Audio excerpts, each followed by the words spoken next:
The Radical.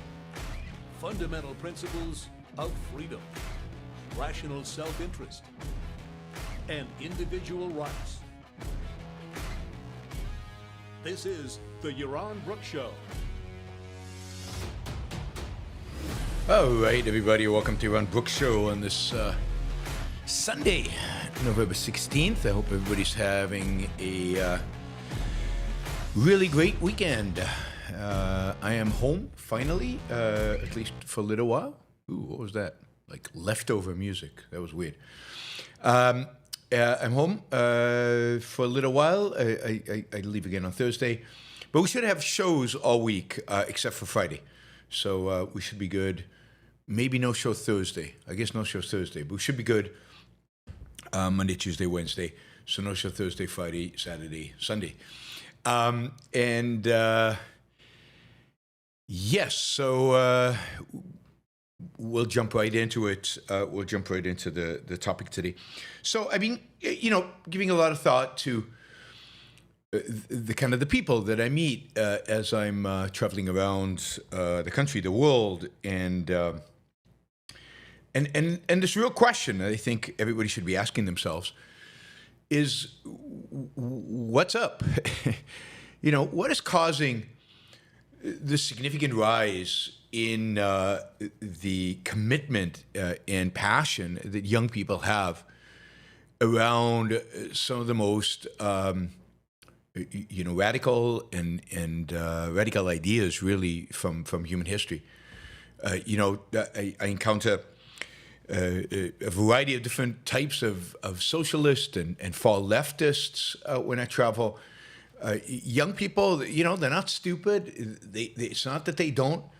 It's not that they don't understand history. It's or know history. Maybe they don't understand it, but they know it.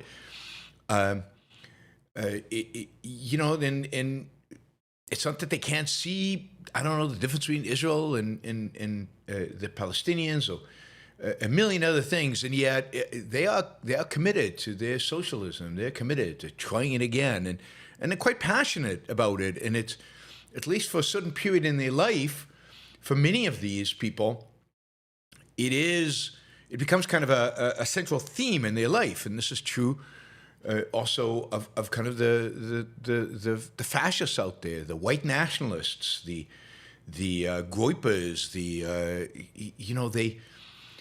they seem to, this dominates their life. Everything is filtered through this. Every interpretation of every statement you make, everything is filtered through either the kind of Marxist socialist perspective or their woke perspective or their nationalist perspective or their white identitarian perspective.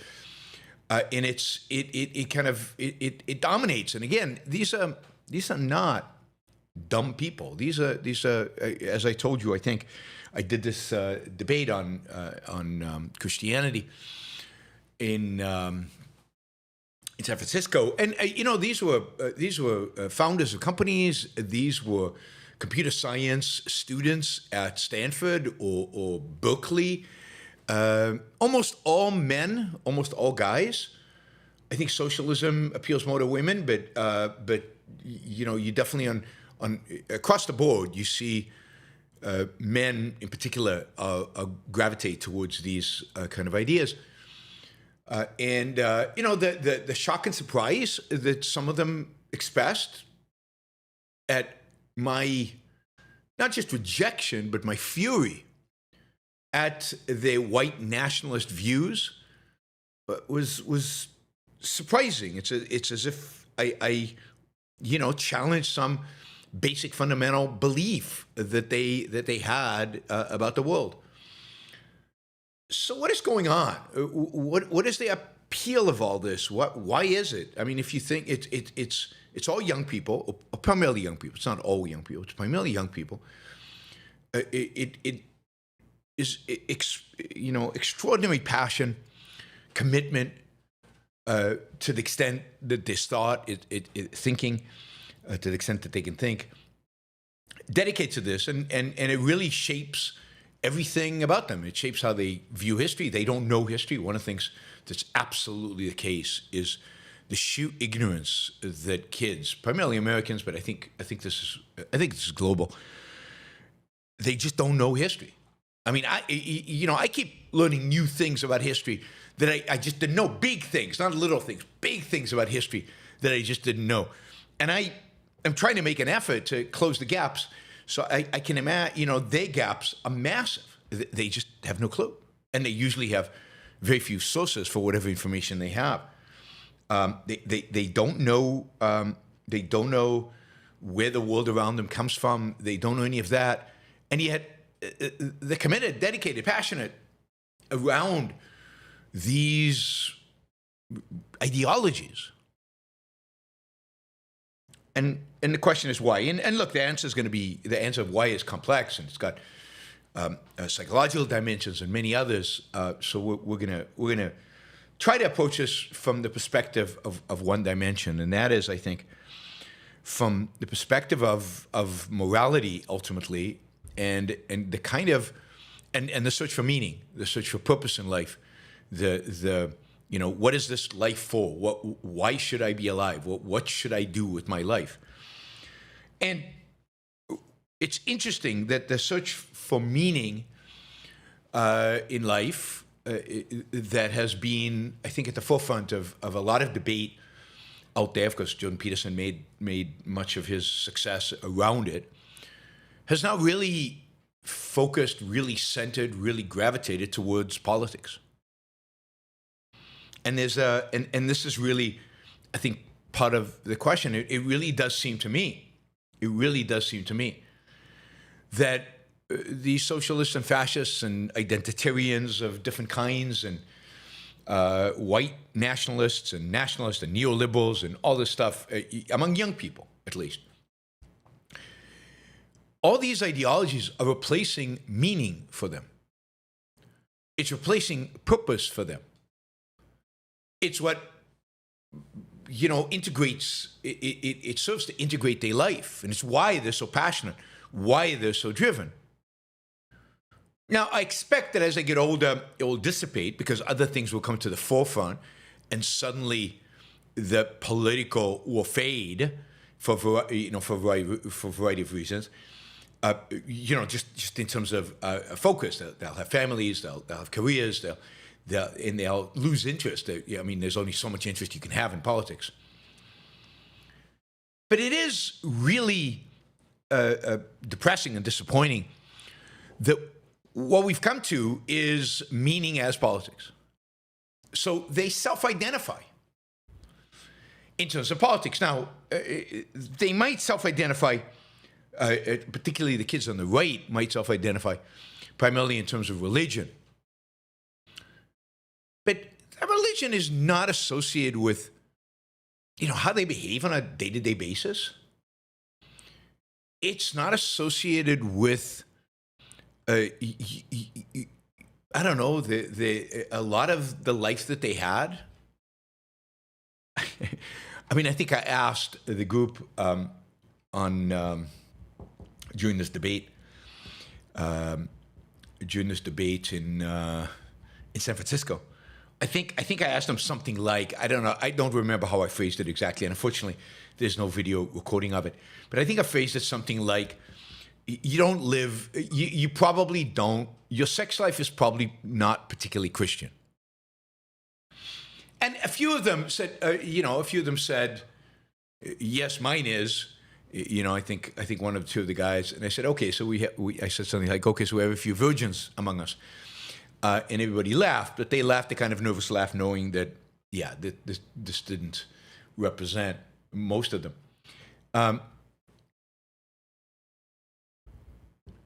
So they have their religion, but it's not like they're out preaching directly religious values. They're not on some religious crusade, or whatever crusade they're on is manifest in politics.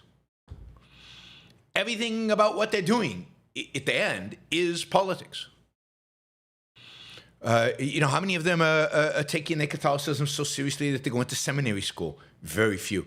How many of them are taking their religion so seriously that they're in their personal life, in every aspect of their life, they are dedicating themselves completely to Christ and to studying. These were primarily Catholics. Protestants have a somewhat different relationship to religion. I mean, it's still, I don't get that sense. I get the sense of what they get passionate about, what they're interested in, what they really, really care about, and where their mind immediately goes is to politics. It's very hard to argue with them even about ethics and what it means and what it stands for and what Christianity actually means and what kind of ethics they live by. How many of them, particularly that group in San Francisco, pursue profit? Pursue profit. And, maybe they're a little charitable, but not too much.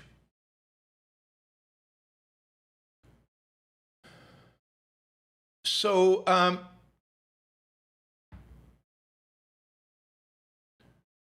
it's the politics. It's the political identification that constitute much of their identity, much of how they view themselves and how they view the world. Why? Why politics? Why these political, realms? And at the end of the day, what is the alternative? So think about, growing up, as we all did, right? We all did in a altruistic world. We are taught from very early on that the purpose, the meaning of life, that a moral purpose is the other, is the satisfaction of others' needs, desires. Or, better yet, maybe, we learn from a very young age that at the end of the day, the one need that we shouldn't be really focused on, the one thing that we really shouldn't spend too much time on, the one thing that we really shouldn't pursue is our own self-interest. And we should be looking out for others, placing their interests, not too much and not always and not in every realm of life, but from a moral perspective, from a fundamental moral perspective, we should be thinking in terms of other people. And other people are somehow your moral responsibility. And if you're a Christian, getting them on the correct path is your responsibility, and feeding them if they're poor is your responsibility, and their happiness is somehow your responsibility, and the state of the world is somehow your responsibility. You must live for them. And again, nobody takes this too seriously, although they do in the end. But they're not willing to explicitly state this outright. But altruism is everywhere in our culture. And it is particularly in the denunciation of anything to do with egoism and anything to do with self-interest. The interests of others are primary. They're paramount. They're where our entire focus should be. Now, assuming that's the case, then when it comes to finding a purpose in life or meaning in life, meaning means, in a sense, a justification for your life, a reason for living, a centrally, think about it in terms of purpose, a centrally integrating theme that drives your life, a thing that integrates all of your activities around which you want to achieve stuff. You can't make that purpose or meaning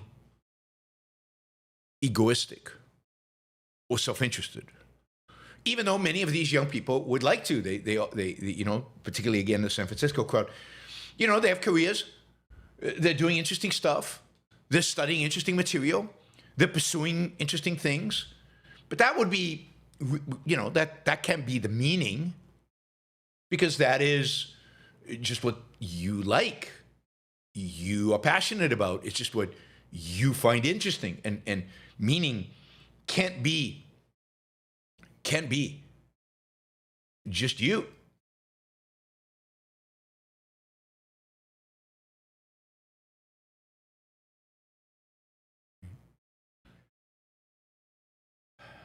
So in their search for, I think, meaning, they have to look for the other. They have to look at the other. And, very few of them are inclined to actually, find individual others to look at. And immediately when they do, it's uncomfortable. Who are you going to sacrifice to? Which other? Which person out there? Very few people of them actually want to go and work with the poor and sacrifice to the poor in a personal way. They're busy. They're smart. They've got stuff to do. But they know that meaning has to come from caring, sacrificing, and doing for the other. And this is where politics, in a sense, serves that purpose. By advocating for a political cause, you are advocating for what is politics about? Politics is about society, the group, the collective. It's about the other, and it's on scale. You can scale it. It's not just one or two, or the meek, or it's all others. And it's a way to express that altruism. It's a way to express the need to take care of others, the need to, in a sense, run other people's lives, to dictate to others how they should be and what they should be, because it's your moral responsibility to do so on scale. So, those who find religion. Those who don't find religion are looking for meaning out there. And remember, this crisis of meaning, crisis of purpose, I think is well identified in kind of the literature, if you will. It's about, young people really not knowing what to do with their lives and not knowing what it's all for and what the purpose of it all. Many of them, as a consequence, retreat into video games and into isolation and into, misery, because they don't know. They don't know what their life is for. They don't understand it. They have no purpose. They have no reason. They have no striving. And Jordan Peterson, of course, identified this, and much of his fame and much of his success came from the fact that he addressed this directly, that he went to young people and said, I know you have lost purpose. You can't find meaning. Well, let me help you. Let me help you. And Jordan Peterson understands implicitly, because I don't think he's considered any alternative, that meaning has to be found in the other, has to be found in altruism. It has to be found out there. It can't be found inside you. That would be egoistic and self-interested, and that can't be right. So it's the other. And he says, you have to, it's two steps. First, you have to do some self-interested kind of first level things. You have to, in a sense, take some level of responsibility for your own life. You can't act in the world without at least being able to act effectively in the world without at least being able to make your bed and stand up straight and take some responsibility for your own life. But then the meaning of life, he tells us, comes from taking responsibility for the lives of other people, taking responsibility for others. And this is a powerful message that I think people are responding to, whether directly to Jordan Peterson or just to the zeitgeist in the culture, to the atmosphere in the culture. We need to take responsibility. We need to find meaning.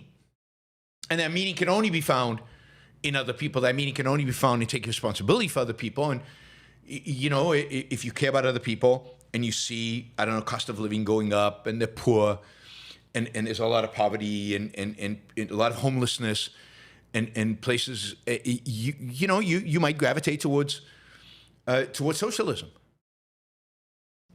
And I think a lot of people do as a fix somehow to all these societal problems that are basically, in your view, grounded and rooted in some kind of economic failure, material failure in the world.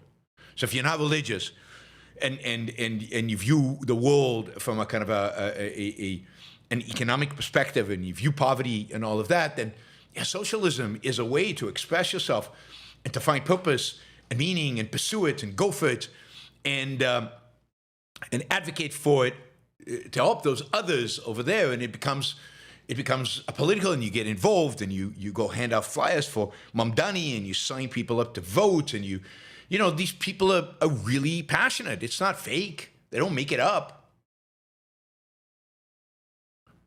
They are trying to express the meaning in their life by making the world a better place. And making the world a better place from their perspective is, we need to help those who are obviously not helping themselves. It has to be the other. And I think a lot of people on the right, they are also, upset by the state of the world. Their plight might be, if you will, more spiritual. They have found maybe meaning in religion. But okay, but what do they do with that? How do they express this? How do they express this meaning that they found, the existence of God, the scriptures? How do they express this in the world in which we live? Well, what they find is people who are, what do you call it? Spiritually poor, that have given up on life, that again don't have purpose and meaning, but part of that is the failure or the disappearance of community. And they look at people and how do we bring them out of this? And their focus, for whatever reason, right, on the other, is to like saying other that look like me. And they view people who look different than them as a threat. And they're willing to sacrifice and get passionate and engage in, and they make the meaning of their life to help people who look like them. This is the kind of a primitive form of tribalism, or not a primitive form, just tribalism, not a primitive form, just tribalism, which is a primitive form of collectivism. Right? It's interesting because it's clearly less sophisticated than socialism. Socialism is a much more sophisticated ideology than white nationalism. White nationalism is an appealing ideology for people who don't want to put too much thought into it. It's guttural. It's just, if I thought people had instincts, it would be an appeal to their instincts, but it's an appeal to kind of the most primitive, barbaric within us. But it's sexy right now. And, you have to find purpose in the other. Well, the other will look like me. That's much easier. That's much nicer. And then, I don't have any self-esteem because where would I have gotten self-esteem from? Then I'm going to search for kind of a pseudo self-esteem. And one way to search for pseudo self-esteem, and I saw this again with this group in San Francisco, my ancestors. Oh, those Spanish conquistadors. A number of people stood up and were proud of their conquistador ancestors. Now, look, there's some good things about conquistadors. The adventure, the discovery. But there's also a lot of brutality. And of course, the fact that they came to the New World in order to turn all these pagans into good Christians in a pretty pretty barbaric way, using force. So they embrace the success of their forefathers in blood, in genes, whatever they want to call it. Spain used to be a mighty empire, so I'm proud of being of Spanish blood, said a guy from Mexico.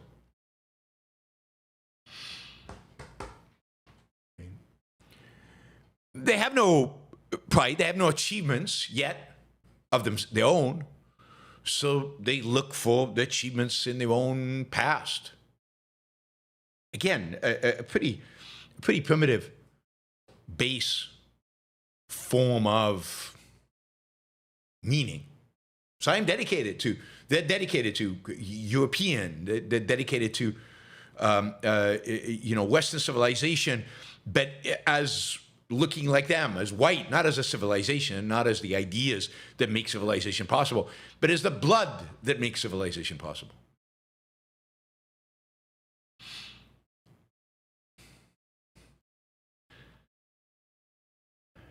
And they find meaning in that. They find passion in that. They dedicate themselves to that. And they pursue that.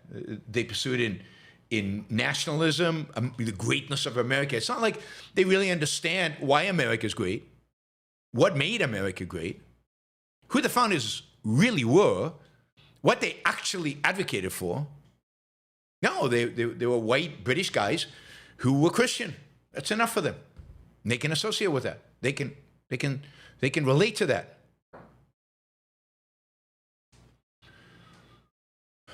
This Mexican claimed not to be very mixed, but anyway, so what you see is meaning, is politics, filling the gap for self-esteem and the gap for meaning, political engagement, political beliefs, political ideology becomes a substitute for real purpose, for real meaning, even as these people might pursue things like careers where you could find real purpose and real meaning if you looked. If you looked.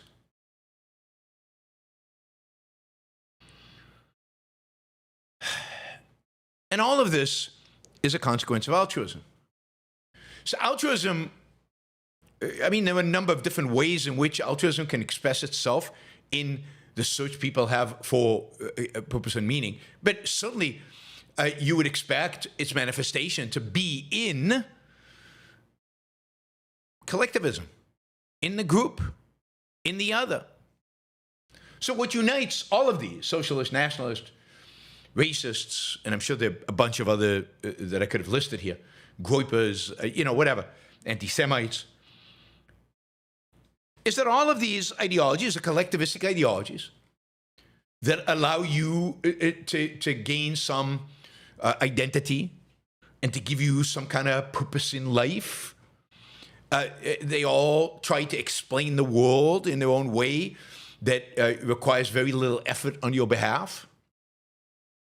I mean, how many even people who are out there who consider themselves socialists, I'm not talking about the intellectuals, I'm talking about the masses, how many of them actually know what socialism is? How many of them have actually read Karl Marx? How many of them know the history of socialism, going back to communes, way back in the, early Christianity and maybe even before that?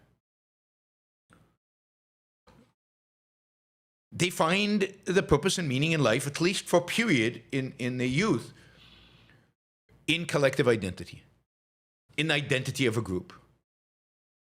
And it's also an escape because it eliminates the need to establish real self-esteem. It eliminates, and what they have is a pseudo sense of self-esteem. They can never be fully happy. They can never be fully fulfilled, and indeed, as they grow older, they'll become cynical about their political past, but they won't really replace it with anything. They'll go through midlife crises. They'll feel guilty if they're successful when they grow older.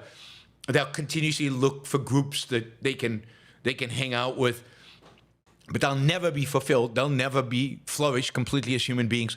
They'll never be happy. They'll never achieve happiness because they're looking for meaning, for purpose in the wrong place. In the wrong place. But it is, I don't think it's true that in the past, while collectivism was still alive and well, and altruism certainly was, that people so adopted politics and a collectivistic identity quite as readily as we're experiencing right now.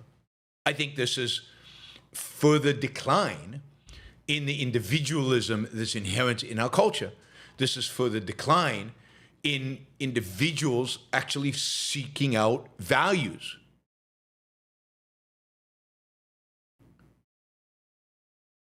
It is a further decline in individuals taking their own life seriously.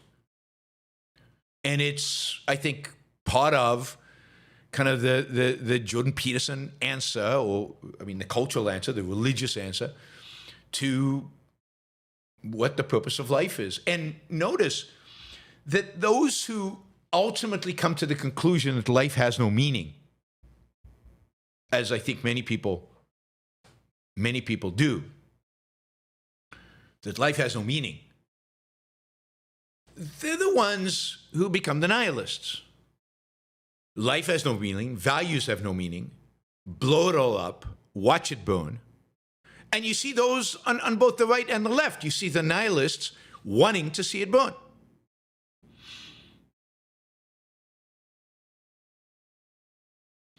So it really all centers around meaning and purpose and identity and how people think of themselves. And the worst, abandon all. They abandon themselves and they abandon all meaning in the name of, yeah, it all sucks. Either burn it down or bury myself in my parents' basement and play video games for the rest of my life. I won't seek a career. I won't seek a love life. I won't seek a family. I won't seek happiness. I won't seek values, period. And in a sense, the better ones find it in politics and find it on Twitter and find it on Facebook and find it in all these, different groups where they can debate, discuss, and passionately engage in a political one-upmanship, but all of it really focused on, collectivistic, on identitarian type politics. Or class type politics, but collectivistic, socialism, collectivistic nonetheless. And then there's some who, find purpose and meaning in their life. They typically are not thinking about it too much, sadly. So it's not clear that how goal-directed they are, how focused they are, but they find it nonetheless. And they live their lives and they ignore the collectivistic nonsense and they ignore the nihilists and they just live. And it might be that a big chunk of the population is like that. They never think of it in terms of purpose and meaning. And a lot of it results in them floundering and their life being so-so. But they don't get captured. They don't get captured. By the way, I see the chat has all kinds of questions for me and, define this or what about that. There is a super chat feature. You can do a super chat for like $1 for 99 cents. And you can ask any of those questions or you can make any of those comments and I will read them aloud. And I will gladly respond to all of them. So if you're curious about any of them, then ask a question. Use the super chat like everybody else. So otherwise, you're just speaking to the wind, right? I mean, the super chat is everybody, if you put a super chat in, everybody who listens to the show, including those who listen to it via podcast and watch it later and all of that, which is the vast, overwhelming majority of people who listen to the show, will actually get your question and my response. Whereas in the chat, like only a few people who are actually on this chat get to read it and know what the hell you're talking about. So if it's in the super chat, you have a much bigger impact. You want to embarrass me, bring it on. Bring it on. Or if somebody wants to ask a question that somebody already asked, do it. Here we go. We've got some $5 questions. I don't know what GTQ is. Guatemalan money. Guatemala Quetzal.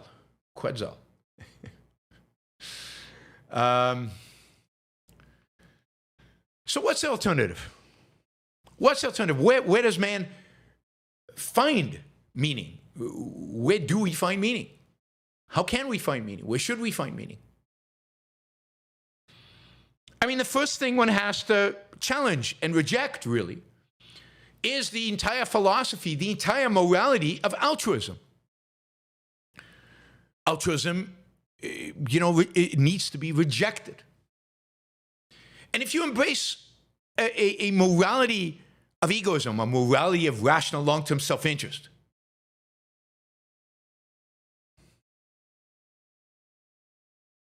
then where is meaning to be found? It's pretty straightforward. Meaning is to be found in living your life. I mean, what objectivism teaches you, what a rational self-interested morality teaches you, is not to search for meaning out there, not to search for meaning in others, not to search for meaning in some, some goal, some value greater than yourself, which every single politician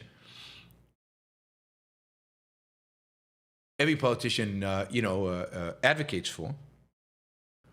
All the speeches, right? Seek out a purpose greater than yourself. No. How about a purpose that is up to myself, that is myself? Purpose, meaning, ultimately, for an egoist, is their own life. It's living that life. Living that life to the fullest. Living that life, as Ayn Rand would say, as a human being. Living that life based on your nature. Living a rational life in pursuit of happiness. In pursuit of flourishing. In pursuit of living the best damn life, capital L, that you can live. Somebody asked what happiness is. I mean, happiness, Ayn Rand defined it as a state. It's a state of consciousness, right? It's not momentary joy or momentary this or just a fleeting feeling. It is a state of consciousness that you have, that you sustain over time, of non-contradictory joy. You're not torn by contradictions. You're not torn by the struggles in life. You're not torn by who to sacrifice to today. I mean, you might struggle with decisions. You might struggle with choices. But at the end of the day, you know that what your purpose is. You know where you're heading. You know why you're doing what you're doing. And that gives you a certain satisfaction, a certain just state of, yeah, this is good. This is life. It's not contentment. It's something much more powerful than just being content, because it involves striving and ambition and drive. It's about, living a good life, enjoying the productive activity that you do, which is so central to all of our lives. It's about enjoying the things that one does, finding things that one loves and pursuing those loves. It's, in many respects, it's about love.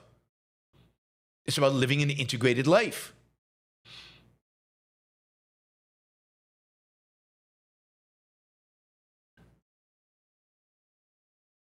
So what is meaning in objectivism? The meaning of life is to live. Your purpose in life should be to live. Live the best damn life you can. To live with the goal of being happy. And happiness comes from Happiness comes from achieving your values. Comes from challenging yourself and achieving, succeeding.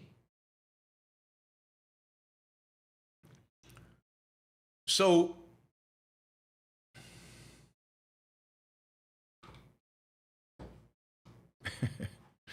Neil says, but only money can help you do that. That's just not true. Absolutely not true. I mean, most of us will live a significant portion of our lives without money. We'll be poor. It took me a long time before I had any money, any meaningful money. Was I not happy during that time? Of course I was happy. I was pursuing my goals. I was studying, learning. I was building a family. I was doing stuff. And, you know, am I happier once I got money? I mean, in some senses, you know, because that was on the road. But that's something to be achieved. It's not, oh, when I get money, I'll be happy. That is upside down. You'll be, if you're happy while making money, the money will make you even more happy. So it's about enjoying life. You get meaning from the living. You get meaning from the enjoying. You get living. You get meaning really from life itself, from the process of it, from the embrace of it, from the caring about it, from the joy that comes from achieving values. And, you know, you gotta find things that enhance joy. Friendship, love, but, you know, for many people, most importantly, is their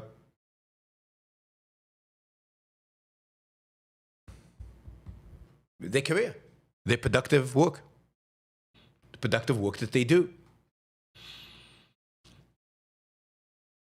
So, don't look for meaning out there. There is no meaning out there. There is nothing greater than your life. There's nothing more important than your life. Even when we say we're willing to risk our lives for something, freedom, liberty, certain abstractions, whose freedom? Whose liberty? Your own. And by extension, the people you love. You fight, you know, in a sense, you might go to war and fight for an abstraction. But that abstraction is because of its importance to you, objectively, not subjectively, but objectively importance to you.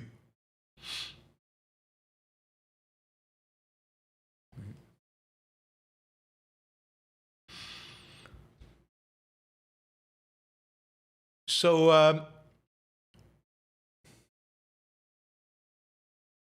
yes, it's in yourself. And note that if you're focused on your own happiness, your own life, Ein Man said, life is the purpose of life, or life is the, if you want to replace it with meaning, life is the meaning of life. Living is the meaning of life. Then what kind of politics would you embrace? So, first, it's not going to be the center of your life, because politics is primarily about society and organizing, and the first and primary, most important thing you should be thinking about, particularly when you're young, you should be thinking about is you. Is what should I study at school? What hobby should I pick up? What should my career be? How do I pursue that career? What steps are necessary? What do I need to know to be successful? How do I find somebody to love? How do I create a group of really valuable friends?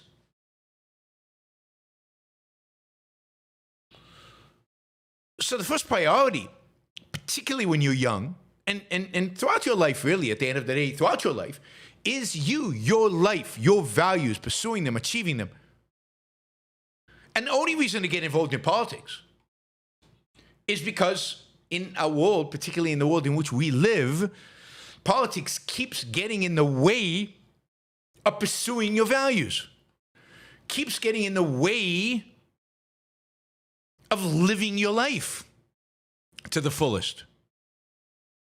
And that requires your involvement, not your involvement of politics for the sake of politics, or politics for the sake of the group, or politics for the sake of your heritage, or politics for the sake of the poor, but politics for the sake of getting rid of the barriers that make it harder for you to live your life the way you want to live it. And those barriers are taxes and regulations and controls and limitations on abortion and on business formation and a million other things that the government keeps stepping on us in the name of collectivism, in the name of the common good, in the name of the nation, in the name of something. You focus on your life, you make your life the best that it can be, and then you start identifying, there's certain political issues that are important to me because they represent barriers to me achieving even more with my life than I already have. And that's why I want to get involved in politics, because I want to get rid of those barriers to my life.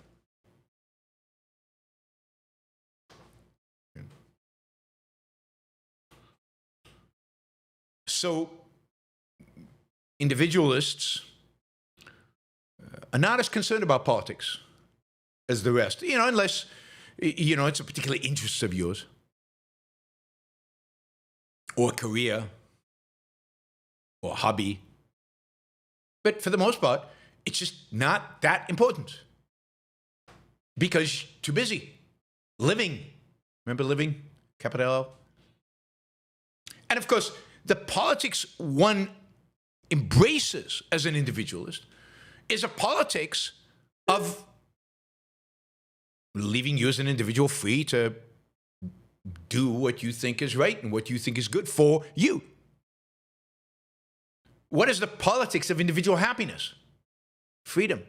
What's the politics of individuals' ability to pursue their meaning and their purpose in life? Freedom. So individualists embrace a politics of freedom. They embrace capitalism. They don't embrace conservatism or nationalism or socialism or any of these collectivistic ideologies. They reject all of them. They're not Republicans. They're not Democrats. They're not any thing on the ideological spectrum. They're capitalists.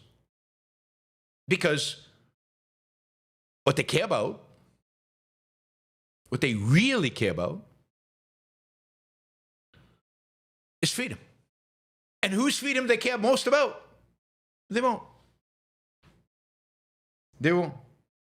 Because they realize that to fully be able to live the best life that you can live, to take advantage of all the opportunities that exist and could exist, to have the most options, to have the greatest life possible, one must be free. And I think all individualists, real individuals, take personally all these evil ideologies. Why? Because all these evil ideologies want to place restraints on me, want to limit my ability to live my life, my ability to thrive, my ability to flourish, and the people I love, which is mine. I mean, it's not that socialism to me is some abstraction. No, it's a way to take away my life. They want to tax me more. They want to tell me what I can and cannot do, what businesses I can and cannot open, how I relate to other people. It's not like, the white nationalists, he was surprised that I got so offended because they don't take politics personally. I do. Because I know the damage they do to me and to you and to people I care about. So I don't want to live in their destructive world. I don't want to live in the world that they create.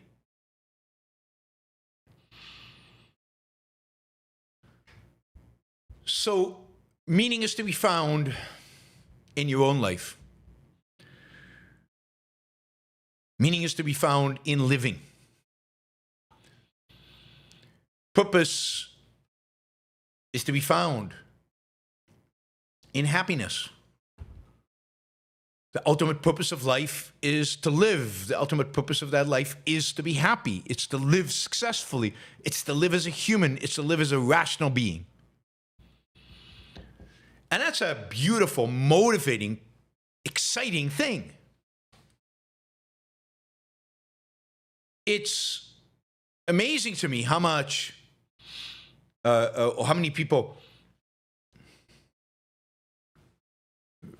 reject individualism when, you know, it's so much fun to be oriented and focused on how do I make my life the best that it can be? How do I live a good life? How do I pursue positive, life-affirming values? And, you know, we can go over how to do all that.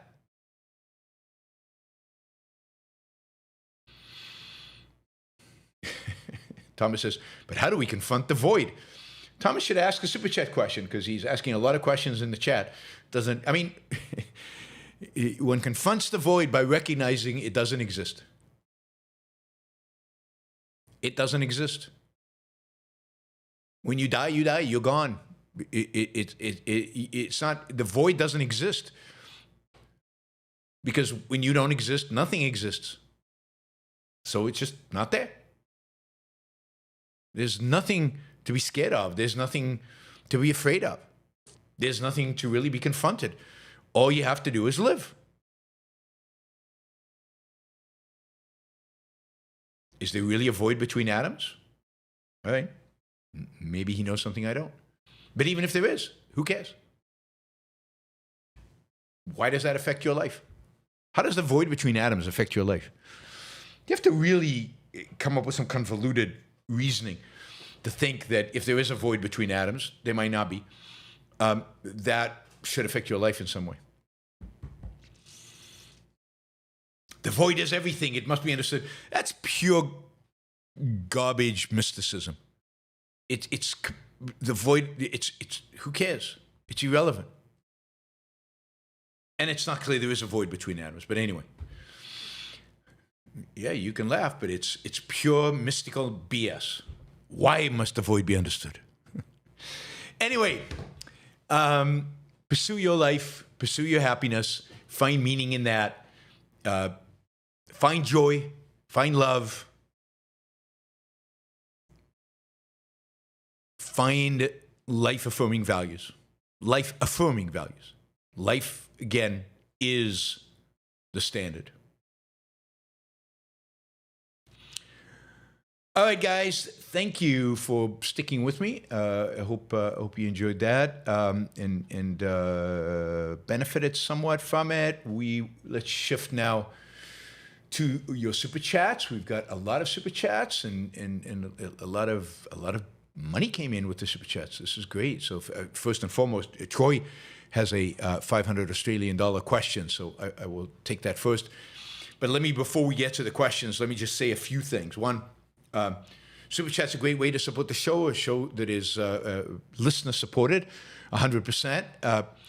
You can also use a sticker to support the show and so on. So, but you guys have already done really, really well today in terms of support. I'll also mention if you want to become a monthly supporter, a regular monthly supporter, which is incredibly valued by me because it's predictable and it's. It's a base on which we build in terms of the show. Then you can do so on Patreon or on PayPal. Patreon or PayPal both work, and you can become a monthly supporter. And then I know exactly what's coming in every month, and that helps planning quite a bit. What else? We have a number of sponsors for the show. We have the Ayn Rand Institute, which wants to let you know that they have a conference going on in Porto, in Portugal. Porto is a beautiful place. It's a great place to visit. It'll be in April. I think it's 17th and 19th. It'll be I will be there, Ankar will be there, Ben will be there, Nikos will be there, and Taut Fani will be there. So we'll all be there speaking. And the conference, you can, if you're a student or if you're young, I think it's under 34. They define young as under 34. I mean, so I'm out of it. I'm not young anymore, it turns out. Anyway, if you're young, then you can even apply for a scholarship, and they will cover a lot of your travel expenses, and maybe if your actual conference expense. If you're not so young, if you're not 34 anymore, and you'd still like to come, you can get a 10% discount by being a YBS listener, a Yaron Brook Show listener.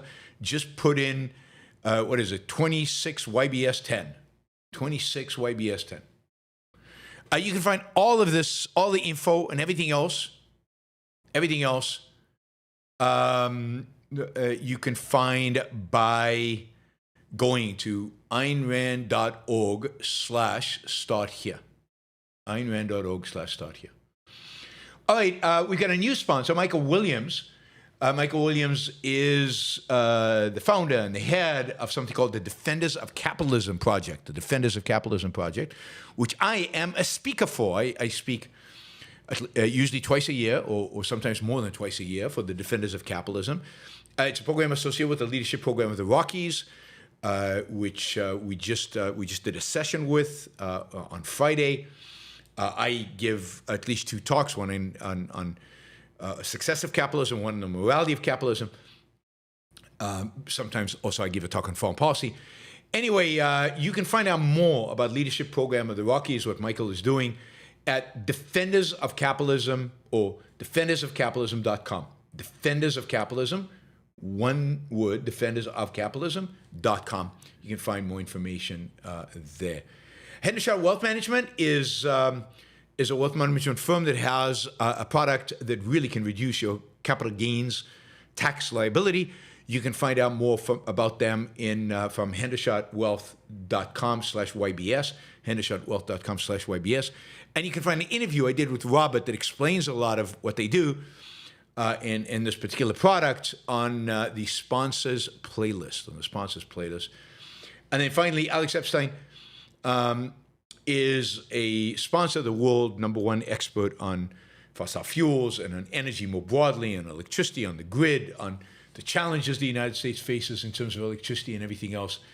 And you can check him out at alexepstein.substack.com. alexepstein.substack.com.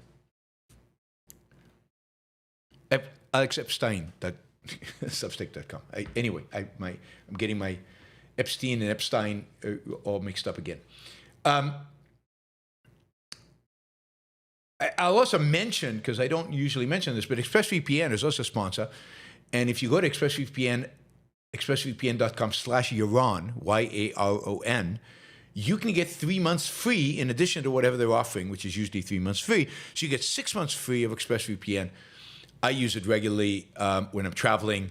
It gives you just one more layer of security and privacy for financial transactions, for whatever you do that you want privacy for. ExpressVPN is probably the premier VPN out there. So if you do that, expressvpn.com/Yaron, you'll get additional 3 months free. All right. I'll remind you again, monthly supporters, Patreon. I'm kind of looking for an extra 10 people. Now, I don't want people switching from PayPal to Patreon. That doesn't add anything. 10 new monthly subscribers. That's what I'm looking for from now until the end of the year. I think it's maybe 12. 12 new monthly subscribers between now and the end of the year. That's the goal that I have. I'll let you know how we chip away at it. 12 new subscribers to get to a nice big round number. All we need is 12, which is not that much, and so go for it.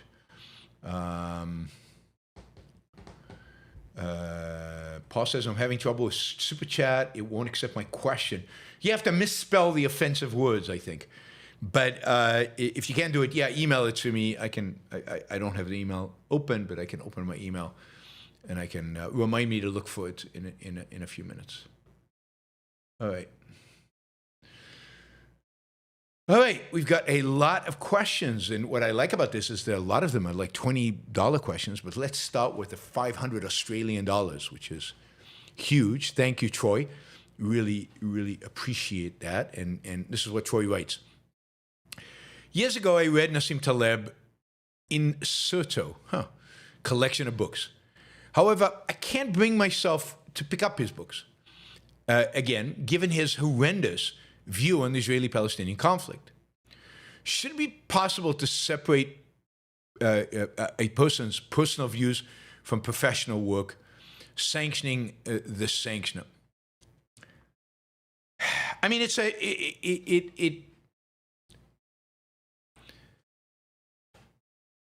think it's completely healthy, put it this way. I think it's completely healthy to not want to touch anything, somebody who's doing something that you find incredibly offensive.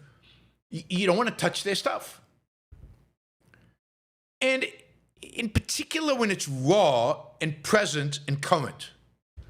Like, I don't know, if Nassim Taleb passes away at some point and years have gone by, then absolutely you should read his books. And I think the edge will retreat. I mean, but yeah, right now reading his stuff feels like a sanctioning of this of him, of Taleb and his views more broadly. I mean, you could expand this, right? So Wagner, the composer, was a real anti-Semite.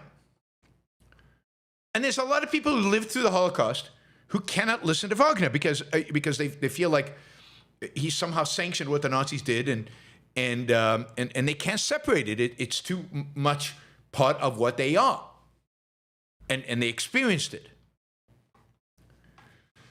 But it's a shame not to be able to enjoy Wagner's music.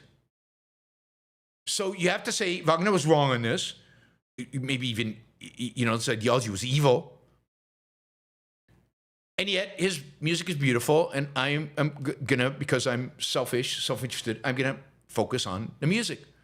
But I can completely understand that somebody who actually lived it, maybe even was in a concentration camp where they played Wagner's music in the background, would not be able to make that separation. So I completely understand while things are going on in Israel, while it's fresh, that you cannot pick up a Nassim Taleb book. That makes complete sense to me. And I certainly, right now, would not buy a Nassim Taleb book because that puts money in his pocket, and I wouldn't want to do that. But I'd say in 10 years, things have calmed down. Maybe it's not urgent. Maybe he's not writing about it. If there's real value in those books, and one has to question, I mean, part of the issue, and I don't know the Inserto collection of books. I've read some of his books, but I can't remember there being a collection. I've read Black Swan and Skin in the Game, I think. And there's value in his books. There's some good stuff in his books. But you also get his really, really, really awful personality in the books. I mean, and the bad philosophy. I mean, absolutely corrupt philosophy that Nassim Taleb has. I mean, if you read The Black Swan, for example, it is basically a book about skepticism, defending skepticism.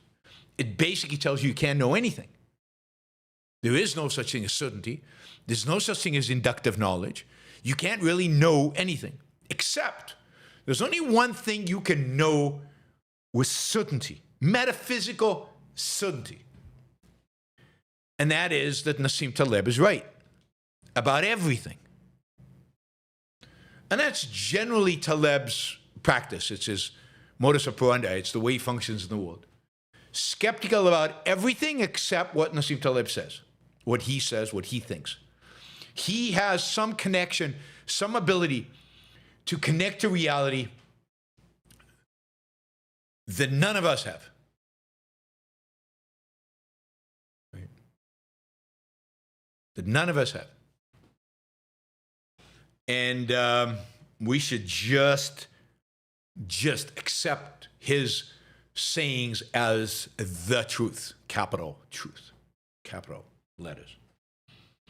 So, and Nassim has always had a flawed personality, which is reflected in that kind of epistemological, metaphysical arrogance that comes across in his books, and bad philosophy, which comes across as a skepticism in the books. So it doesn't surprise me that on certain political issues, he is just absolutely, fundamentally, unequivocally wrong, and evil in his views on the Israeli-Palestinian conflict. And yeah, right now, I couldn't read a Nassim Taleb book. I'd keep seeing the name and keep remembering what he says about it. To the extent that there's value in the books, I would postpone getting that value to when at least that his betrayal of reason and rationality, his betrayal of civilization, is not as imminent, is not as relevant. Where I can look back at it and say, yeah, consistent with the rest of his character, I just wanted to learn these nuggets and of where he's right, because on some things he's right. I mean, there's a lot of truth in some truth in the Black Swan. There's a lot of truth in Skin in the Game and others, and a lot of his critique of finance and of reliance on such statistical modeling is absolutely true. So there is value in his books. One wouldn't want to ignore that value because he's such a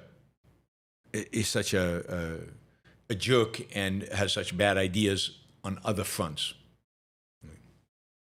And one has to be careful when reading somebody like Taleb, knowing that he's wrong on fundamental issues, like his skepticism is epistemological, it's deep, it's metaphysical. You have to hold that in your mind as you read him, and what to accept about what he says in the books, and what not to accept, and hold him to a very high standard of proof, because he's coming from a corrupt philosophical context, very corrupt philosophical context. Thank you, Troy. I hope that was helpful. All right, we've got a few $50 questions. So $100 questions. So let's start with that. Liam has $100. He says, when Goldwater ran, the GOP was not particularly religious. What animated the Republican establishment back then was a return to the Constitution and individual liberty. Once Goldwater lost devastatingly, the Republican establishment shifted to Christian statism. I mean, slowly. Like, Nixon was not a Christian statist, but by the time you get to Reagan, well, he might have not been a Christian statist. He brought the Christian status solidly into the Republican Party and made them the core of it, certainly the moral core. But even Goldwater has that, right? I mean, Ayn Rand's critique of Goldwater is that he is incapable of defending morality. Sorry, he's incapable of defending capitalism morally without reference to religion. That Goldwater, while himself not particularly religious and dedicated to the founding and all of that, uses religion. And she is very upset with him on how much he uses religion and the fact that he relies on religion to argue that capitalism is moral. And she views this as a huge weakness of his, and ultimately why he loses in the end. So, not particularly religious, maybe, but still not willing to accept a non-religious moral framework and using religion when it's convenient for them. So I think religion has always been in the background. It's always been the default.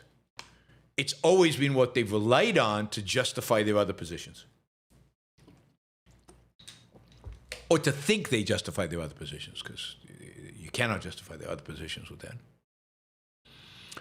All right, we'll get a couple of $50 questions. Thank you, Liam. Really appreciate the $100. Doodle Bunny. If we have another worldwide fascist revolution, the Objectivist movement will have been a resounding failure. Doodle Bunny loves to point out our failures. It is one thing to win slowly, another to have Rand's entire philosophical breakthroughs ignored while mankind reverts to serfdom. But it's a failure that Leonard Peikoff, and to some extent Ayn Rand, predicted.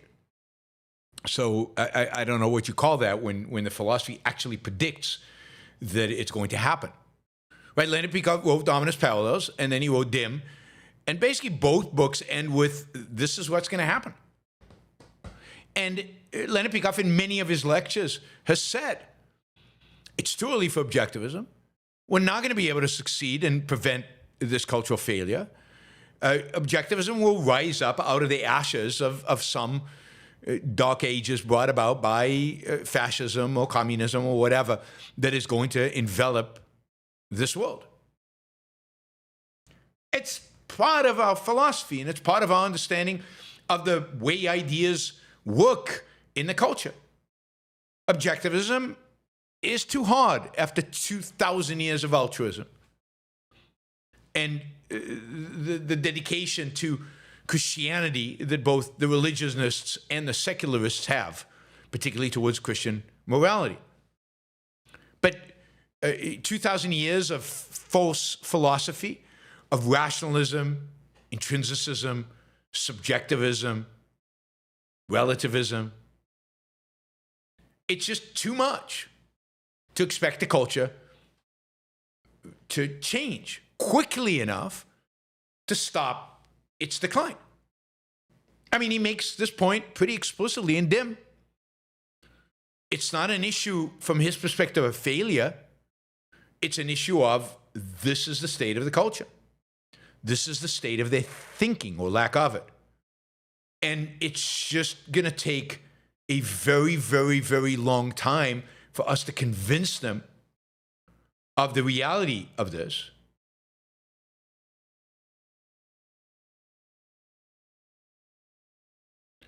And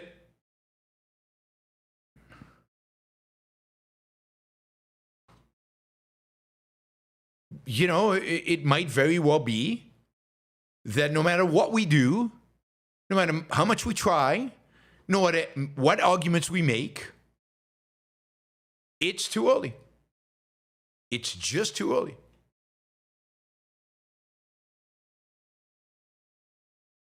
Yeah, let's really, really, really hope that in spite of whatever, anarcho-capitalism will never happen, because anarcho-capitalism is like, you know, communism and fascism. It is a system of force. It is a system of force that is destructive to human individual life, individual human life. Anyway, no, I don't view it as a failure.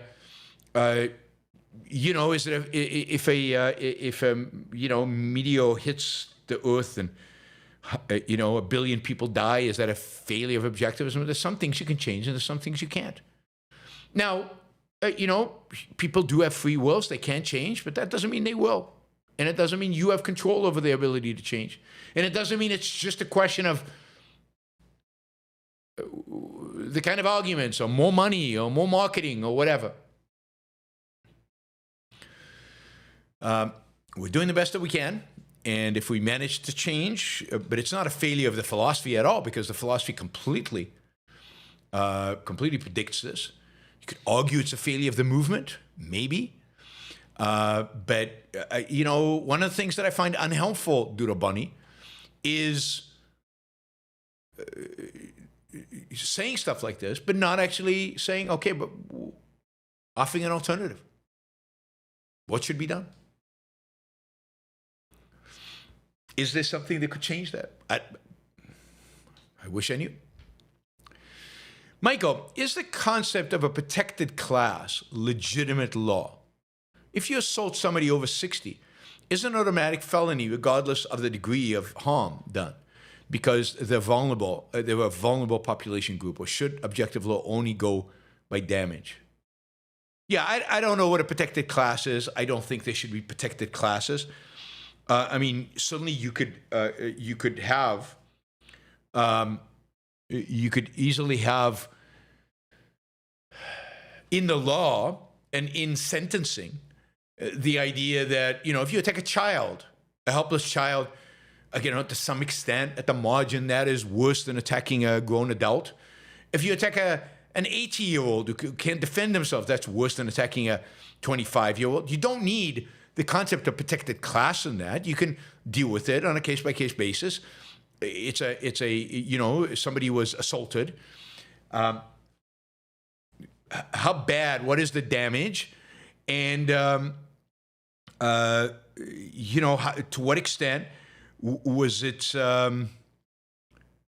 Should the perpetrator expected that the damage would be thus, given the age of the person, or something like that? You could come up with a rational explanation for why sentencing of somebody attacking an 80-year-old should be higher than sentencing of attacking somebody younger. But the whole protected class, which then goes into race and goes into other things, I suspect is illegitimate. But it would be an interesting question to ask some of our lawyers and some of our legal experts. All right, a bunch of $20 questions. So let's go down and do these. Andrew, what do you think is the price paid by society in depriving moral credit to the strong, rational, and successful in favor of pity for the weak? I don't know what price paid by society means. We got to get rid among ourselves of collectivistic language. Society doesn't pay a price. Society doesn't pay a price.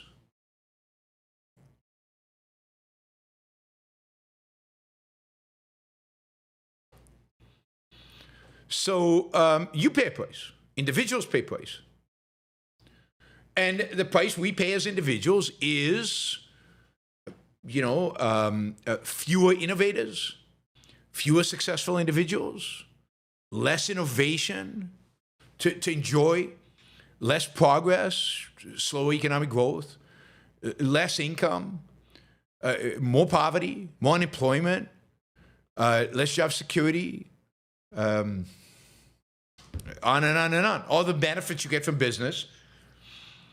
And now there's less of it because of not giving the successful the moral credit they deserve. Because this disincentivizes certain people from doing it. It disincentivizes certain people from going the next step. But let's get rid of the price paid by society language. It's just not useful. Price paid by you as an individual. Ian, how can you get someone to get the relevance to a fictional character like Roark? I find people just get upset or confused by characters than analyzing them objectively. God, I don't know who, but I don't know who these people are, but faced with Roark, just ask them questions about somebody like Roark. Well, what do you think of him? Oh, I'm really upset by his character. Why? What is it that he does? What are the principles by which he lives? Do you find those principles offensive? What is it about his character that offends you? You've got to lead them on with questions. That's how you get them to think about it or to analyze it objectively, is to use questions to guide them, right? And but you also have to accept that some people find a character like Roark or Ayn Rand's other characters as intimidating, as a repudiation over their own life and their own character, and they just don't want to go there. They don't want to go there. It's not pleasant for them, so they avoid it. But the more honest ones, if you prod them, if you ask questions, if you force them to actually discuss it and think about it and verbalize whatever it is they're thinking, I think that is the best way to get them, if they're honest, on a path to understanding. Catherine says, I will attend Ayn Rand Con EU in Porto. Last year's, I remember there were discount codes for listeners to your show. Is there a discount code for this event as well? Yes. I think it's 26 YBS 10. 26 YBS 10. I think that's right. Let me know if it doesn't work, Catherine. Just email me at yaron@yaronbrookshow.com. Jason, a debate opponent defines capitalism as inevitable concentrating wealth into monopolies that restrict free trade, pointing to Google, Microsoft, and Amazon as examples. Why do people conclude this, and what's the best response? God, I think they conclude it because that's all they know, and it's what their teachers and professors and the culture has oriented them towards. They can only see the problem, and for some reason they see these large corporations as problems, and they've been told over and over again that they are problems. I don't think there's any objective reason why they should conclude this. There's none, zero, nada, it doesn't exist. I mean, I think the best response is to ask them what problem Google, Microsoft, and Amazon represent, and whether Google, Microsoft, and Amazon, as a consequence of their size, are they no new startups? Is venture capitalists not funding anything? Particularly when it comes to Google and Microsoft, is AI not going to be a challenge to them? And if you look at all of the so-called monopolies in history, were they not all challenged in there? Did they not all face competition? It's just factually wrong. It's just factually nonsense. And you just have to show them factually that it doesn't stand up to scrutiny, and then make the case that the only reason people attack Microsoft and Google and Amazon and Standard Oil and Alcoa Steel, Alcoa Aluminum, and all of that is because they're successful. Right? So you've got to reject the whole framing of monopolies. These are not monopolies. None of them are. They all face competition, whether actual or potential. None of them behave like what our economists teach us monopolies should do. So monopolies can only exist because of the state, if they're granted monopoly power. And the only monopoly we have in the U.S. is Medicare and the post office and some government entities. But there's no monopoly in the private sector. It just doesn't exist, can't exist. Even if it's very, very, very big and very, very dominant, it always faces competition. Jennifer has a quote from Neil Put. Quote, know your place in life is where you ought to be. Don't let them tell you that you owe it to all. Don't let them tell you you owe it all to me. Keep on looking forward. No use in looking round. Hold your head above the crowd. Don't let them bring you down. That's good, right? Know your place in life is where you ought to be. Don't let them tell you that you owe it all to me. Keep on looking forward. No use in looking around. Hold your head above the crowd. Don't let them bring you down. I mean, I could quibble with some of the lyrics, like looking around. You actually always want to look around because you want to see what other options there are. So you just in case, so that you can constantly improve. That's my only quibble. But good stuff. Good stuff. Harper Campbell, part 1, and then I'll have to go look for part 2. Tucker Carlson said, Ben Shapiro sees Israel as an ethno-state while simultaneously seeing America as an economic zone. Translation, America needs to become a white ethno-state in order to compete with the Jews. Where is Harper Campbell? Where's part 2? Yeah, I mean, you put part 1 in the above 20 category, and you put part 2 in some other category, and then it's hard for me to find the part 2. That's not it. That's not it. That's not it. That's not it. That's not it. There it is, part 2. And so we need to abolish capitalism. 5 to 10 years ago, no major public commentator could get away with such comment. Absolutely. I mean, it's not even about abolishing capitalism. It's about just the sheer racism and anti-Semitism that Tucker Carlson expresses, which I don't think were acceptable not that long ago. You just couldn't talk like this, and good. You shouldn't be able to talk like this. I mean, you should be able to legally, but you shouldn't be able to culturally, socially. It should be unacceptable. But it's exactly right. I mean, Tucker Carlson lies about Israel, lies about American support for Israel, lies about Ben Shapiro. I mean, I have to say, Ben Shapiro has come out of all of this strife a hero, a good guy. I mean, I'm pretty down. I was pretty down on Ben Shapiro, and now I'm back in his corner because he stood up to these bastards in a positive way, and has called them evil, which is incredibly good. Might even be waking up to how bad Trump is, or being willing to admit what he already knew about how bad Trump is.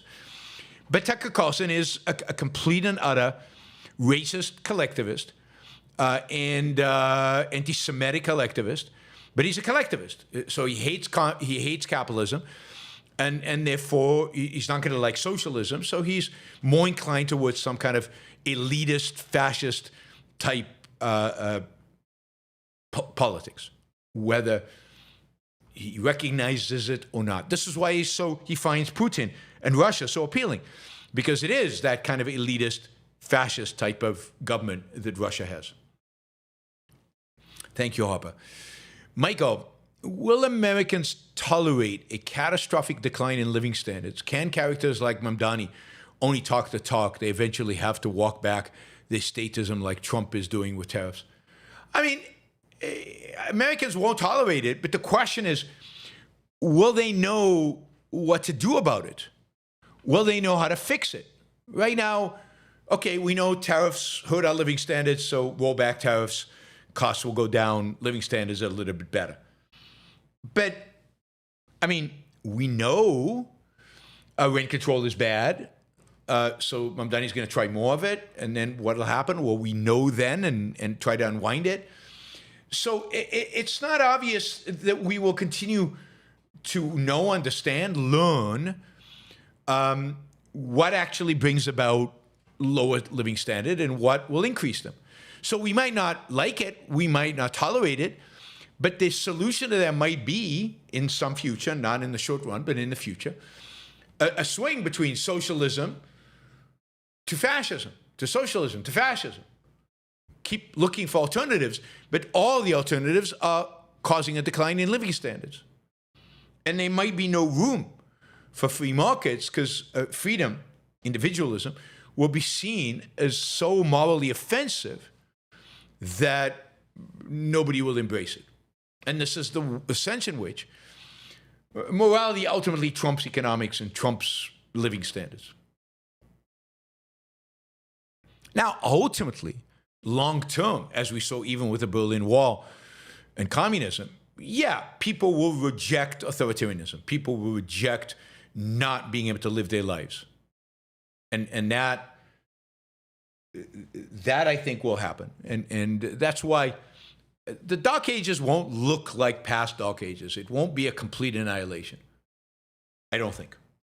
Because there's too much memory and too much knowledge of how freedom, at least some level of freedom, feels like. We're not starting from scratch in terms of that knowledge. And there's too much, again, it's a global phenomenon. There might be too many counterexamples. Will the whole world become fascist? The whole world become socialist? Or just us, and then we can see how other countries are doing better. So it's going to be very difficult. It won't be like the Christian Dark Ages or even the Muslim Dark Ages in terms of what the common person knows is possible and what they can see out there is happening in the rest of the world. That is my hopeful. All right, James, also part 1 and 2. Part 1, Mamdani is calling for a boycott of Starbucks. This is one of the problems of Trump phenomena. Saying outrageous stuff way outside the wheelhouse of what a politician should say has been normalized by Trump. In guns, no, that's something else. All right, now, other politicians, including leftists, will blurt out wild things that are irresponsible for someone wielding force to say. I mean, absolutely, the culture is going to deteriorate. The culture of politics is going to deteriorate. They're all emboldened by Trump to be able to say whatever the hell they want to say. They are unintimidated. There's no acceptable. There's no kind of barrier. There's no anything to stop them, right? So yes, but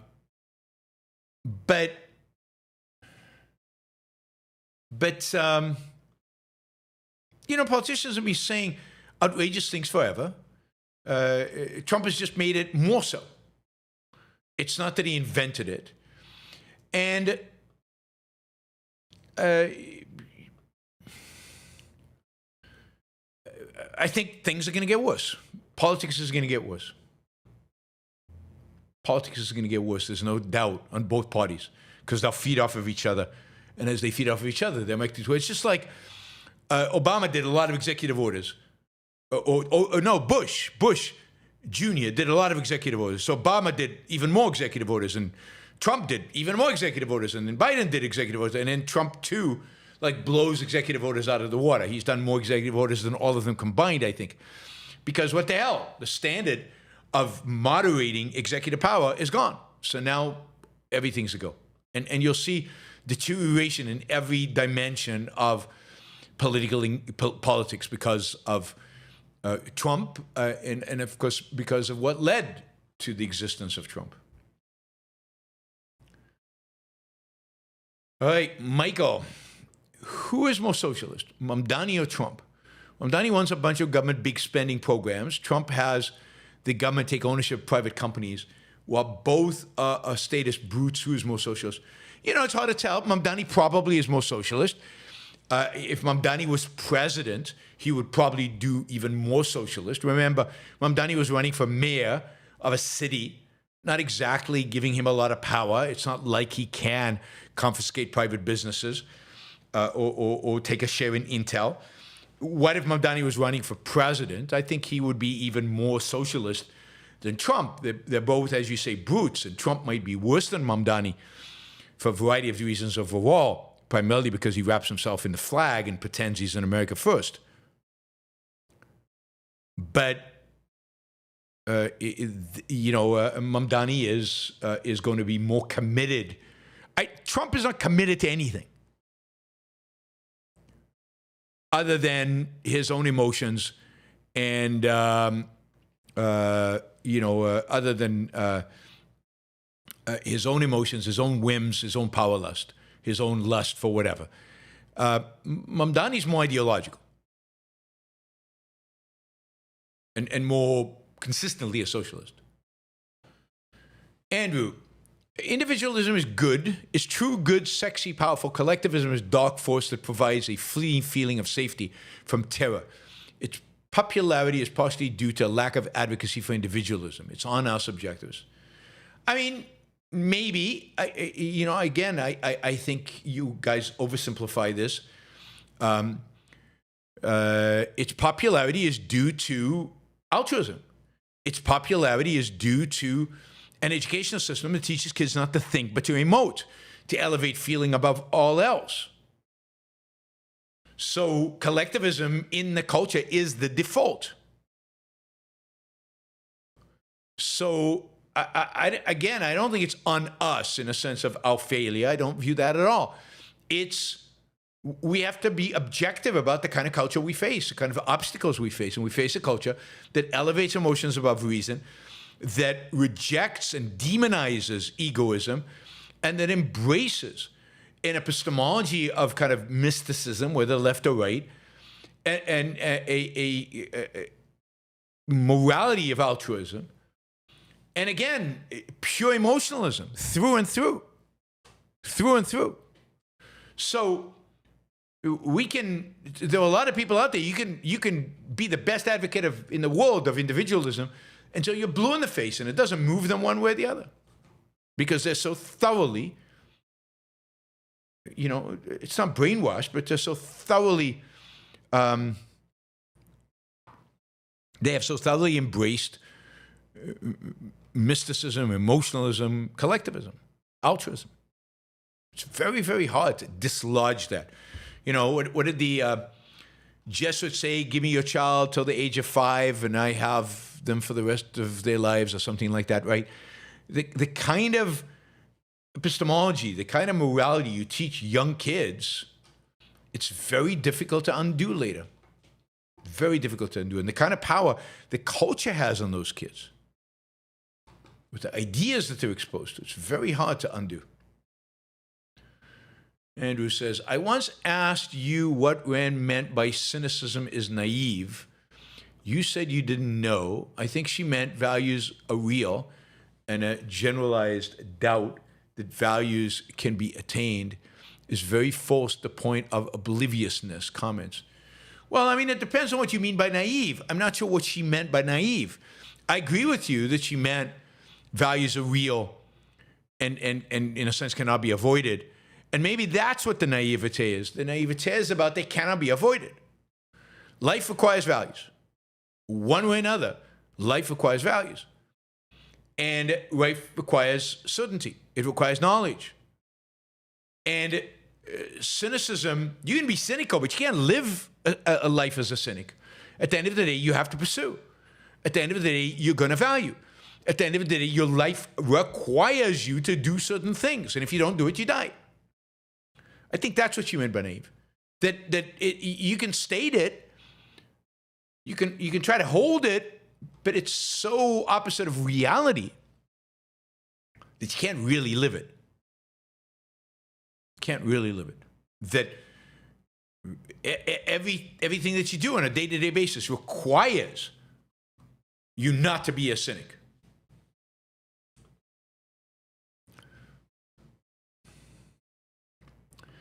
Jennifer says, what if look around, Neil, didn't mean looking around at reality, which you should always do, of course, but looking around for approval from others, would that make more sense? Yeah, it's just not clear from that particular paragraph. But yeah, absolutely. Not look around for approval of others, or not look around for how others are doing even, to compare yourself to others in any kind of way. But if you know, it can come across too much as look around to see what other options and what else is available, rather than. But yes, you can certainly view look around as a negative if you create the right context for it. Thank you, Jennifer. All right, we got a bunch of $5 and $2 and $10 questions. So let's go with these.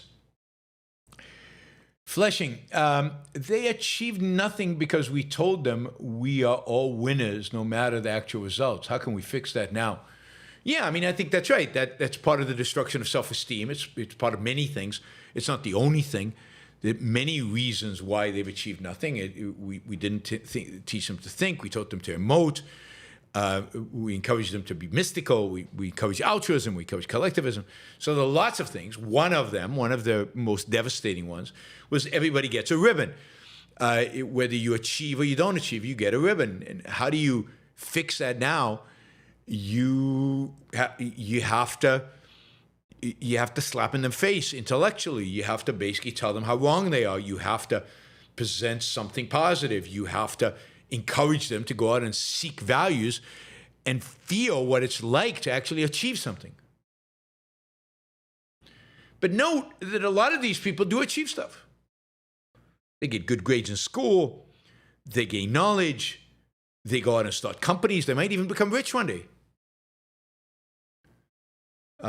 It's not the lack of achievement that is the problem. It's the lack of ability to pat yourself on the back, to accept that achievement, to recognize that it's you, and to recognize that as the essence of what life is about, those kind of achievements.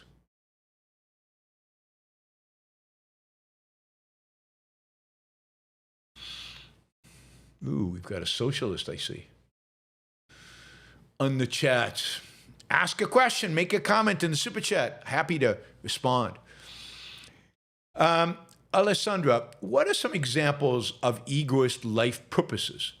How can each of us find our own? Well, first, the egoist life purpose that is universal is happiness, success at living, flourishing. So those are abstractions. Now you might say, how do you achieve that? Well, that requires the creation of a hierarchy of values. That requires actually thinking about what does your life actually require, and what are you excited about? What are you passionate about? What do you care about, given what your life requires? And of course, central to a life purpose is going to be a career, and each one of us has our own career. But it's the kind of career that is universal. That is something that challenges you, something you're willing to dedicate real thought to, something that you're going to dedicate passion and time and effort and really work through it, that you think through, that you pursue over a long term. But that's a central purpose. Doesn't compose your entire purpose. You gotta find somebody to love. We're not all gonna fall in love with the same person, which is good. So putting the effort into doing that and seeking it out and finding it. So doing the things that are within using reason, using your rational mind, finding the things that are of value to you, discovering those and creating a hierarchy of those, more important to less important, and pursuing the more important ones. That's an egoistic life. That's an egoistic life purpose. I want to be happy, and the way to be happy is to do these things. Find a career, find people I love, and find ways to manifest my life in this reality, manifest myself and flourish. Pursue art and pursue the things that really bring me joy and bring me long-term happiness. Assuming they're rational, assuming they really are pro-life. Paul says, what do you think of phasing out pennies? I'm all for phasing out pennies. I mean, they're just a hassle. They sit in your pocket. They don't make any difference in terms of cost of living or anything like that. So get rid of them. I mean, what do we need them for? They're just a hassle. And to the extent that we still use physical money, they're a hassle. And to the extent that they're not physical money, I don't know. It's not. It doesn't seem necessary to me to have everything to the 100th of a dollar rather than a 10th of a dollar. I don't see your email, Paul. I don't know where you sent it, but I don't see it. Email's not working, maybe? Let me check on my phone if I see it on my phone. Where did you send it to? Did you send it to Yaron at yaronbrookshow.com? I don't think you did. Let me see if it's in the junk folder.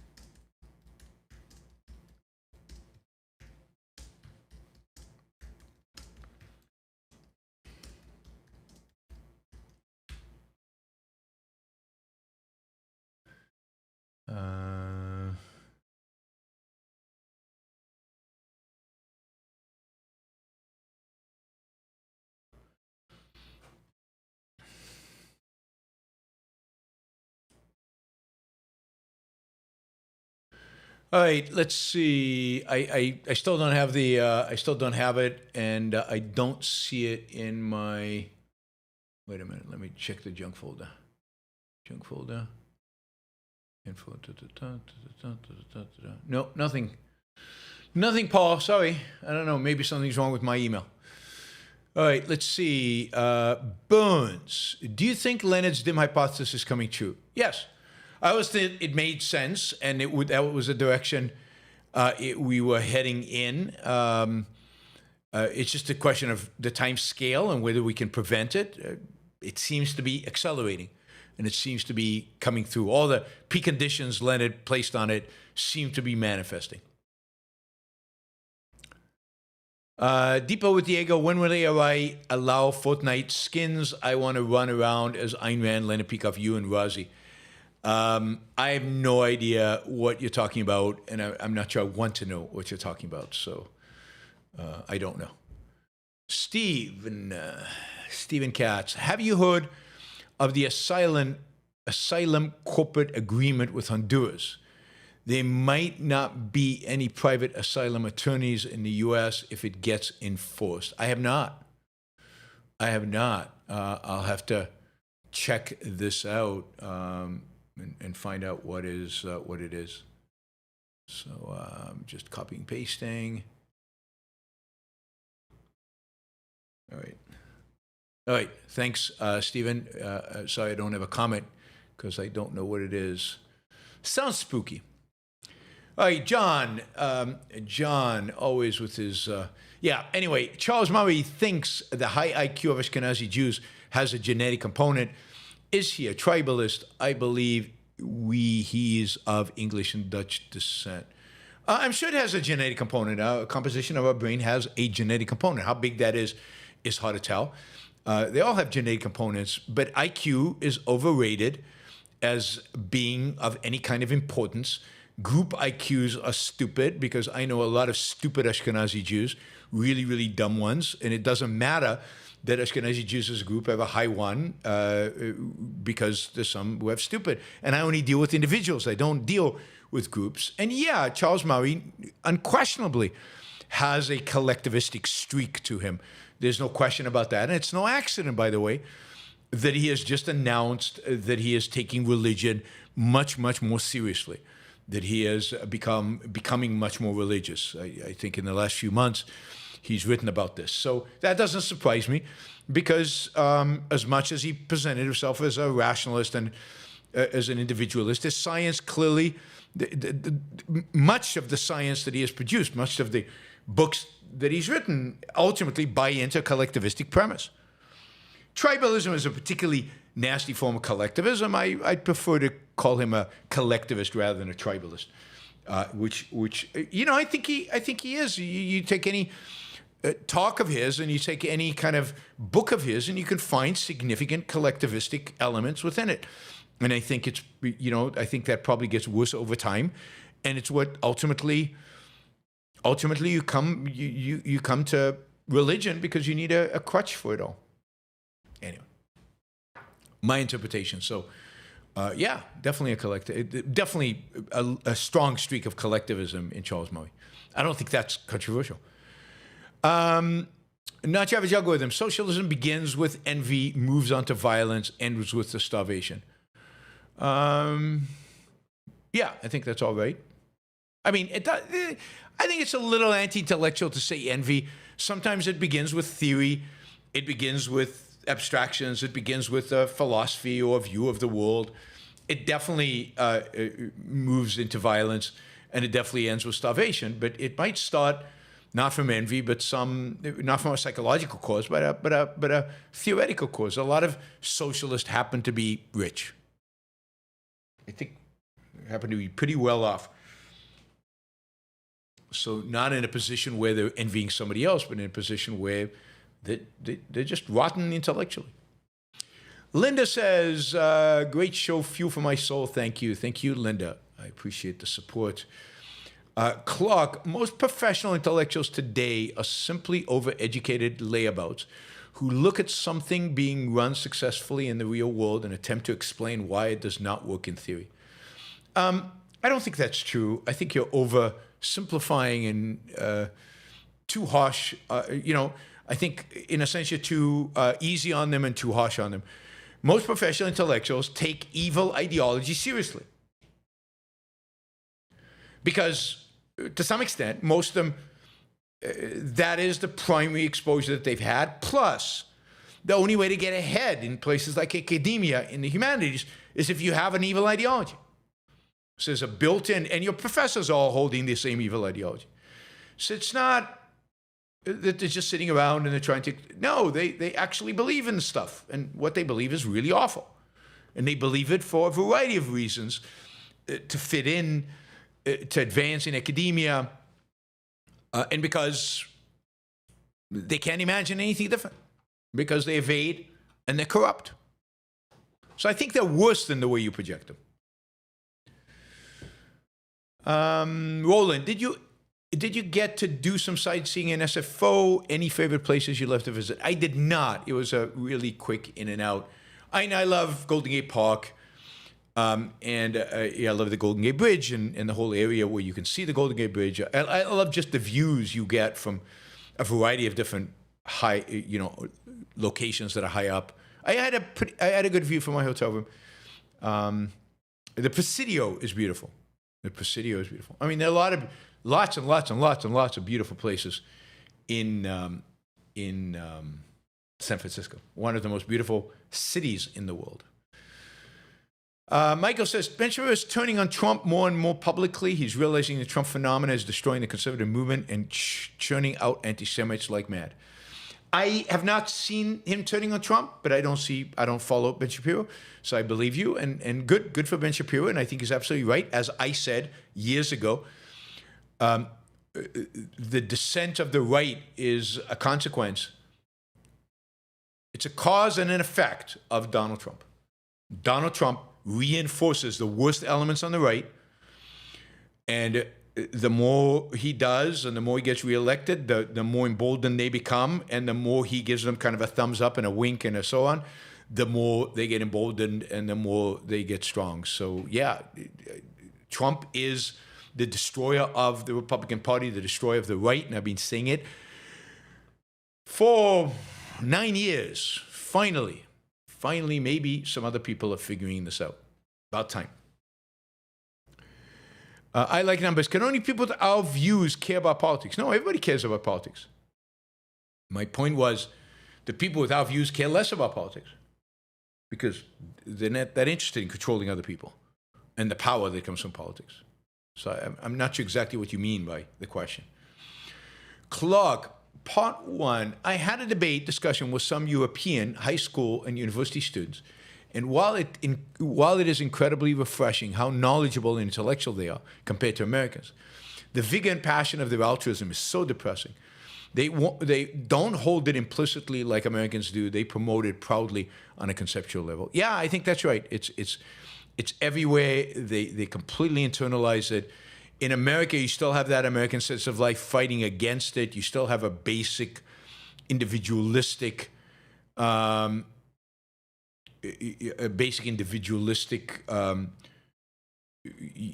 of undertone to America. None of that exists in Europe, and what you get is the unbridled, pure,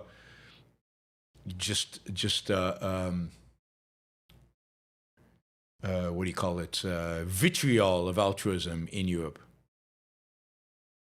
It's sad.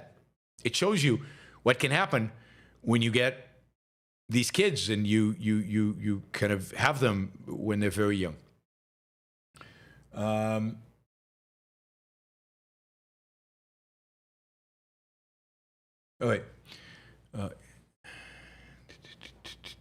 Because I mentioned that, I'm just going to skip ahead to this obnoxious question. John says, what is your source for the alleged Jesuit claim, give me X years? As usual, you're making stuff up. So as usual, I'm 100% correct. I missed the number of years, but you put X, so I assume you're not going to hold me to the number of years, John. But as usual, you are wrong, John, and I'm right. And what I do on my show is, 95% facts. And yes, I do make mistakes once in a while. But here's the direct quote. And this is the quote from the founder of the Jesuit Brotherhood. What was his name? Loyola. This is from Loyola, the founder of the Jesuit order. Give me a child till he is 7 years old, and I will show you the man. In other words, in those 7 years, I know what kind of, based on what I do with him in the 7 years, I can shape the kind of man he will be. So my quote is not exactly right, but it's 100% consistent with the quote from Loyola. And by the way, if you just Googled that, as I did when I saw your question come through, you would find it. It's not that rare. It's all over Google. Quote by Jesuit maxim: give me a child for the first 7 years, and I'll give you the man. That is a Jesuit maxim, so attributed to Loyola. I've got a full page and many pages about this. So not that hard to discover that, as usual, I am right. So you guys should be a little bit more hesitant before telling me that I'm full of it. You should at least Google what I say, and just, not that Google's always right, but it's better than just assuming I'm wrong. Matt says, completely consistent with what I just said, no one spits straight facts for an hour like you're on. Actually, it's almost 2 hours. Thank you, Matt. Michael, we'll see if John comes back and apologizes. Would Ben Shapiro have you on to discuss Tucker Carlson, and then you write, would you work for the Daily Wire if he allowed you to say whatever you want? I would approach Ben about it. I would definitely go on the show. Would he have me? Probably not. I've approached him in the past. Like after October 7th, I said, hey, what about if I come on your show to talk about Israel? And he responded about something else. But I thanked him for his position on Israel and said, would he have me on to talk about it? And he thanked me for thanking him, but did not invite me to come on. So I doubt that he'll come on. And he's never going to have me on a Daily Wire. I mean, he is a religious ultimately, and has a collectivistic streak. There's no question. And look who he has on Matt Walsh and what's his name, Knowles would resign immediately. He would destroy the Daily Wire, and his audience would flee. Ben Shapiro's audience would flee. They don't want to hear me. What makes people afraid of selfishness? Not preachers, professors, or philosophers. Real people who may be honestly mistaken. Well, their education. Their mothers. Their preachers. Their philosophers. Their teachers. Everybody who they've ever interacted with. Their own ideas. They've been told over and over and over and over again how evil selfishness is. And that it causes you to be a lying, cheating SOB. So, yeah, it's their education. Their education. And of course, the fact that they feel unequipped to deal with self-interest, to deal with their own lives. So the fact that they're ill-equipped, they have not been taught how to use their mind, and the fact that they've been told over and over and over again how evil they would be if they adopted such a moral code. Linda says, Quinn Codet Art would love to be a show sponsor. We can, as I said previously, we should talk about it. Paul, I'm having trouble with the super chat. It won't. Oh yeah. Let me see if I got your question. Here's Paul's question. Do you have any comment to make to Harriman's statement? I wonder what Ayn Rand would think of Ayn Rand Institute's fight for the communism of the left. From ARI Facebook from November 3rd. Other than he's a pathetic fool, pathetic, immoral, weak, incompetent fool. No, not really. As I said, there will be a day of reckoning. I'm just not quite ready for that. There will be a day of reckoning. And then I'll tell you what I think of Dave Harriman. And my history with Dave. And his history. But for him to call ARI communist, it's just stupid. He's dumb. He's made himself dumb. He has a mind that he stopped using a while back, and he has made himself stupid and dumb. You know, he's a 9/11 conspiracy theorist. He's an adorer of Donald Trump, not just a supporter, an adorer of Donald Trump. And he, like others, basically anybody who doesn't agree with Donald Trump is a communist. That is it. Donald Trump is the standard of truth. And, what would Ayn Rand think of a mindless, of a mindless ignoramus like Dave Harriman. And you could quote me on that. All right, Michael, after Mamdani, will New York City do an overreaction like they did by electing Rudy Giuliani? I don't think Rudy Giuliani was overreacting. Rudy Giuliani was a world-class, that's an overreaction? Rudy Giuliani was a horrible, awful, disgusting human being that was elected mayor of New York because he went after Wall Street and he tried to get as many people in Wall Street put in jail, and he was incredibly destructive. And the main good thing that Giuliani did in New York is he chose a good chief of police. Beyond that, Giuliani acted like a fascist mayor of New York, violating people's property rights, rezoning people out of their businesses. He was not a good mayor. He's not a good mayor. He's not a good guy. He's not a good human being. So I hope we do much better than Rudy Giuliani. I am very anti-Rudy, if you haven't figured that out. Somebody says Jamie Dimon for mayor. Yeah, Jamie Dimon would be good. Jamie Dimon for president. Michael, if you look at the numbers, Mamdani didn't win by a huge margin. He got over 50%, 50.5 or something like that. What's his name? Como got 41. That's a big margin. Now, it's not as big as past elections. Usually, the Democrat wins by a massive margin, right? The Democrat wins 70-30 or something. But in this case, you had two Democrats running. Given that you had two Democrats running, Mamdani won by a good margin. Good margin. If he'd run only against a Republican, he would have won by a much larger margin. Evitki. Did you promote Gina Goldman's work to the founders at the Christianity debate? I think she's a great value and a way for them to see the value of Rand. Yeah, I think she is a great value. I don't think she needs me to promote herself to founders. But no, I didn't. I didn't think of it. Good idea. If I go there again, I will take note of that. The debate was on Christianity, so it never really came up. Part one. This is not your average algorithm. In Guns, Germs, and Steel, the author argues the reason Africa didn't develop like the other continents is because Africa has no rivers running through it, which made trade almost impossible. While philosophical ideas are primary to society's development, is there some truth to this argument? I just don't know, right? There are no rivers running through Greece, but I guess Greece has a coast. So does Africa.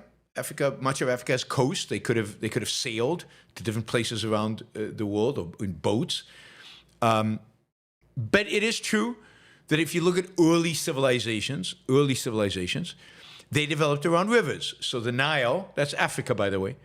So we have to remember Africa is the birth of modern civilization, or some civilizations, the Nile. So you had Egyptian civilizations, the Euphrates, which is where Mesopotamian civilizations arose.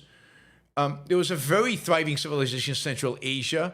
There's a number of rivers there. So rivers are important and give you access to sea and give you access to trade and give you access to interaction with other people. I think there's something to be said about Africa's isolation as a cause for its lack of development. But I don't know enough about the time frame, when it happened, when did people, we all came from Africa, so when did we move out of Africa? All of that is, I just don't know enough about it. But rivers are important. And all you have to do is look at history, and you can see it. Access to other civilizations, the ability to trade not just in physical goods, but in ideas is crucial. And I have no explanation really for, I don't know, but Rivers is not crazy. And remember, the beginning of a civilization is pre-ideas. Why did some civilization even develop ideas? And the first ideas, real ideas, that comes from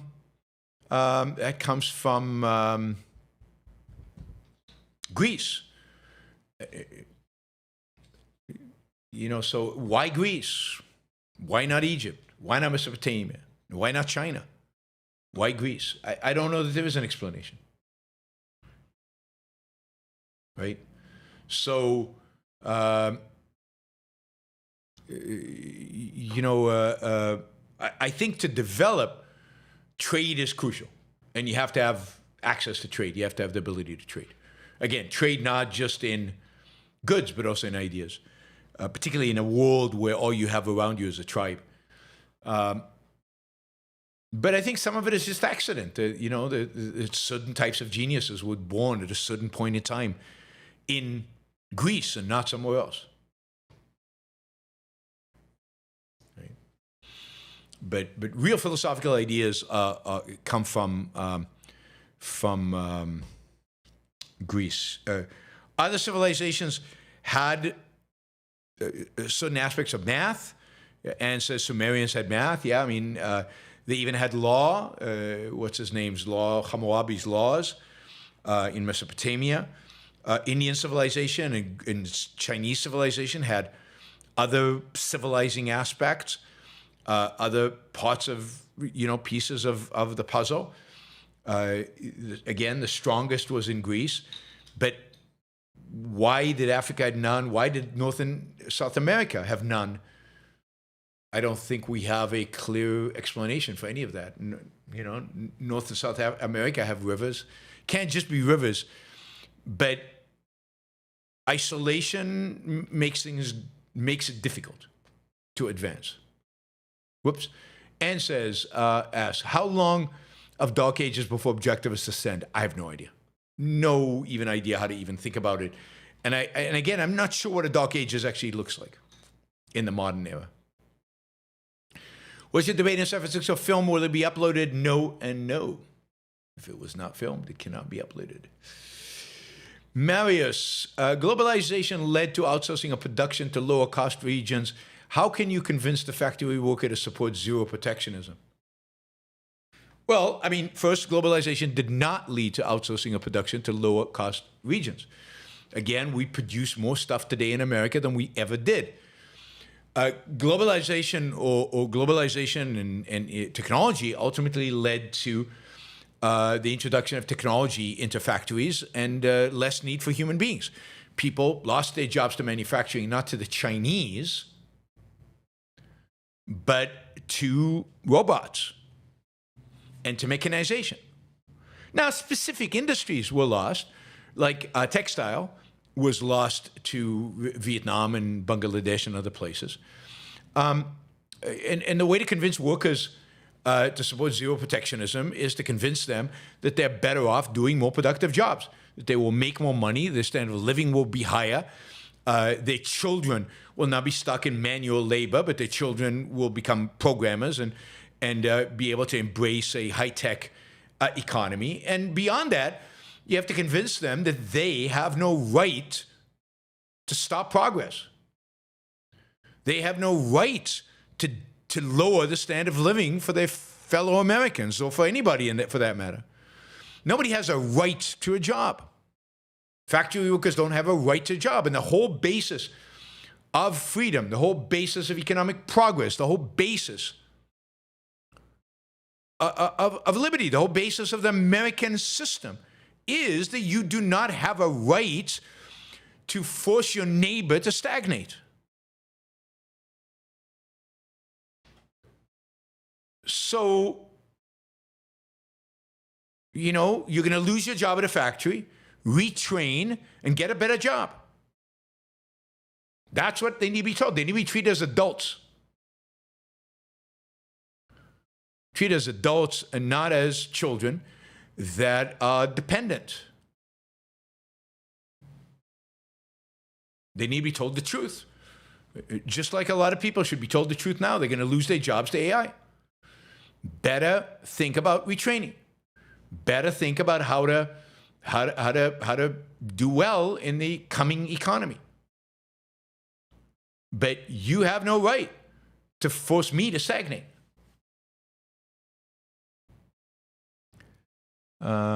Eastern, something out Western, something. I recently read Radicals for Capitalism, The Machinery of Freedom by David Friedman, Friedman the Younger.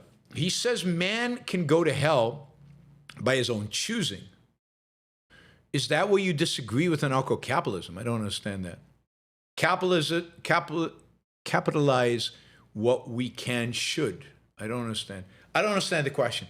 So he says man can go to hell by his own choosing. Yes, I think that's right. He can go to hell right here on earth by his own choosing. But the problem is that with anarcho-capitalism, because there's no system of protection of individual rights, he can take the rest of us with him. That is, there's no barriers to the use of force. There's no restrictions on the use of force.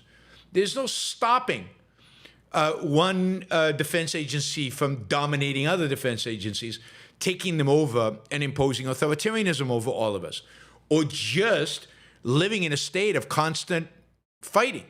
So David Friedman thinks that Somalia is great because they have private law. Some tribes have Sharia law, which is a form of private law. And I'm going, yeah, no human being should live under Sharia law. Sharia law is evil. And David said, yeah, but they chose it, so who cares? Well, no, it matters. There is such a thing as universality of good law. And there is such a thing as individual rights. David Friedman thinks individual rights are nonsense on stilts. So the idea that rights are nonsense on stilts, the idea that you could create, that there's no such thing as individual rights, that there's no such thing as universal good law, that my neighbor can inflict his stupidity on me, that is unacceptable. That is, I mean, I've written a whole essay on this. It's on Brian Kaplan's blog, Substack, whatever. It's also on Don Watkins' Substack. There's a whole essay of my critique of ANCAPs, why I think anarcho-capitalism is wrong, evil, unacceptable.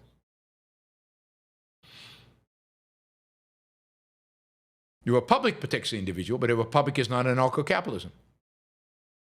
Right? There's no anarcho-capitalism. There's no republics in anarcho-capitalism. Anarcho-capitalism is whatever. Fight it out. But check out my essay. It's Don Watkins, probably easiest to find. Just put anarchy, Yaron Brook, essay, or something like that, and Google, and I mean, the beauty of Google is, God, how anybody dislikes Google, I don't understand. Not your average algorithm. These new right channels think the way to get attention and grow their shows is to interview Nick Fuentes. There's no excuse for platforming an absolute lunatic who's detrimental to humanity. Yes, and I don't think he's a lunatic. I think that's way too generous. He's evil. He's evil, and there's no reason to platform evil. Bradley, being able to distinguish between reality and the social realm is so empowering. You don't need to be liked to survive. You just need individual rights. Yeah, you need to think to survive. You need to use your mind to survive. That's right. Ian, watching the Q&A from America versus Americans, you mentioned that attacking Venezuela would be in the U.S. best interest. Do you still hold that today? Wow, I said that. I don't remember that. I don't remember that. I mean, it would be good in a sense, but only if nobody dies as a consequence. I don't think attacking Venezuela is I need to go back and see what I actually said, but I don't believe that it justifies, young men's giving up their life for it. I don't think it justifies the risk of putting, young men at risk. There's no, what's the positive you're gaining?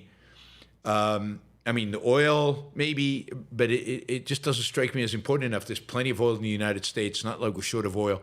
So I just don't see the point of it. Maybe at the time because they had nationalized oil, or maybe at the time because Hezbollah and other Islamists were training in their jungles. Maybe I was just wrong back then. Maybe I'm wrong now. I don't know. But right now I do not think that putting American lives at risk to attack Venezuela is justified. If you could do it without that, then yeah, sure. I mean, it's an evil regime. It has no rights. Overthrow it. It's just a question of does it justify the placing the lives of Americans at risk? Benjamin Johansson, I got a job in a public railway company based on my experience in the private sector, working in innovation. What's your advice for how to deal with the bureaucracy and facilitate for prosperity? Thanks. Look, I don't know that I have advice, right? I mean, you've got to deal with what you got to deal. You're not going to, it's probably unlikely that you're going to be able to change the bureaucracy in Norway. You have got to focus on doing a good job, and you know, it's okay to work in this sense for a government-run railway system, because all the railways are government-run, and it's a legitimate job to have. But you just got to do the best job that you can do. Best job that you can do. You're not going to take on the whole bureaucracy by yourself. I don't know that there's any point. Jeffrey, hey Jeffrey, Michelin Awards ceremony is Tuesday in Philadelphia. Fingers crossed. Absolutely. So Jeffrey runs a 1 Michelin star restaurant in New York called Bar Miller, which is exceptional, really, really, really good. Omakase and Japanese sushi, and it's phenomenal. Highly recommend it if you're in New York to go there. And he has 1 Michelin star. The problem of getting a Michelin star is now every year you stress about, am I keeping the star? You know, am I going to keep the star? And can I get a second star? And, you know, it's, you know, having a restaurant is a stressful thing. You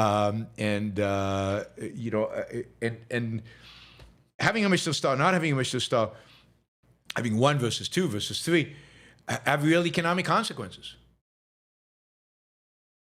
Real economic consequences. Andrew wants to know how we can rig this. I don't know. You could sign up to be a Michelin Guide restaurant reviewer, which I think would be a cool job. I would love to have that job. And then you could bias the results towards the restaurants you liked. Good luck, Jeffrey. You certainly deserve it. So I'm hopeful that you get it. And I hope you saw yourself from last year's Michelin ceremony. There was a documentary about a different restaurant. It focused on a different restaurant that got its first star. But in the background, you could see Jeffrey getting called up on stage and getting his first Michelin star last year. So fingers crossed for this year. JPS, in the movie Shane stops his friend from going into town to face the evil rancher and his hired gunslinger, arguing he'd be killed. Was Shane morally justified in using force to stop him?